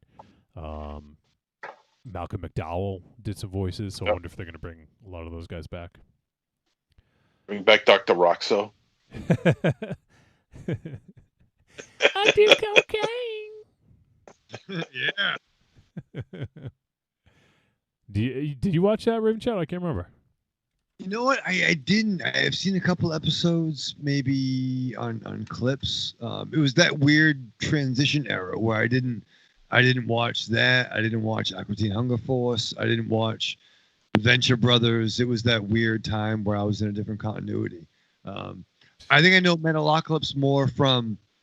There's a lot of like clips of like the Batman family doing band stuff, and I think they do the music for that. They do the tracks for it. You know what I'm talking about? No. You have seen like Batman, like and Grayson, Tim Drake, and Jason Todd on drums, and they're going to save Aquaman from like SpongeBob. Yeah. Oh yeah. That kind of stuff. Okay. Yeah. But yeah, so I've seen some clips, but I've never actually truly watched that. But I feel it's right in my wheelhouse. But yeah, you should check it out. It's good shit. So. Awesome, yeah. I'm glad you brought that up, MZ, because it's really good. And in turn, they're also doing movies for Aqua Teen Hunger Force and Venture Brothers. Yeah, which is awesome. I didn't watch. I dabbled in them, but never watched them religiously like I did Metalocalypse. But I know a lot of people are really excited about that. Yeah, I can't wait. So yeah, it's good news. What else? I thought I was going to say something else. I watched something I was going to mention. But now I don't remember what it was. Yeah, if I think of it, maybe I'll mention it next week. But anyone else got anything? I just want to plug a triumphant return appearance. Oh yeah. Tales from the podcast this last Friday. We aired live on the YouTube, and the audio should drop probably within the next 2 weeks. But what was so magical about that? I mean, it was like last Friday was a shitty day. Like to take it back to. Oh yeah. So it was getting out of work, hating my life, but talking with the boys and finding out that Riku had passed, but knew I had this appearance. And it was a struggle, but we watched a crazy episode which involved Christopher Reeve on a Tales from the Crypt I never saw before, where he actually had he opened up a squid joint in New England. So seeing Christopher Reeve wearing a Boston Red Sox cap was pretty rad to me.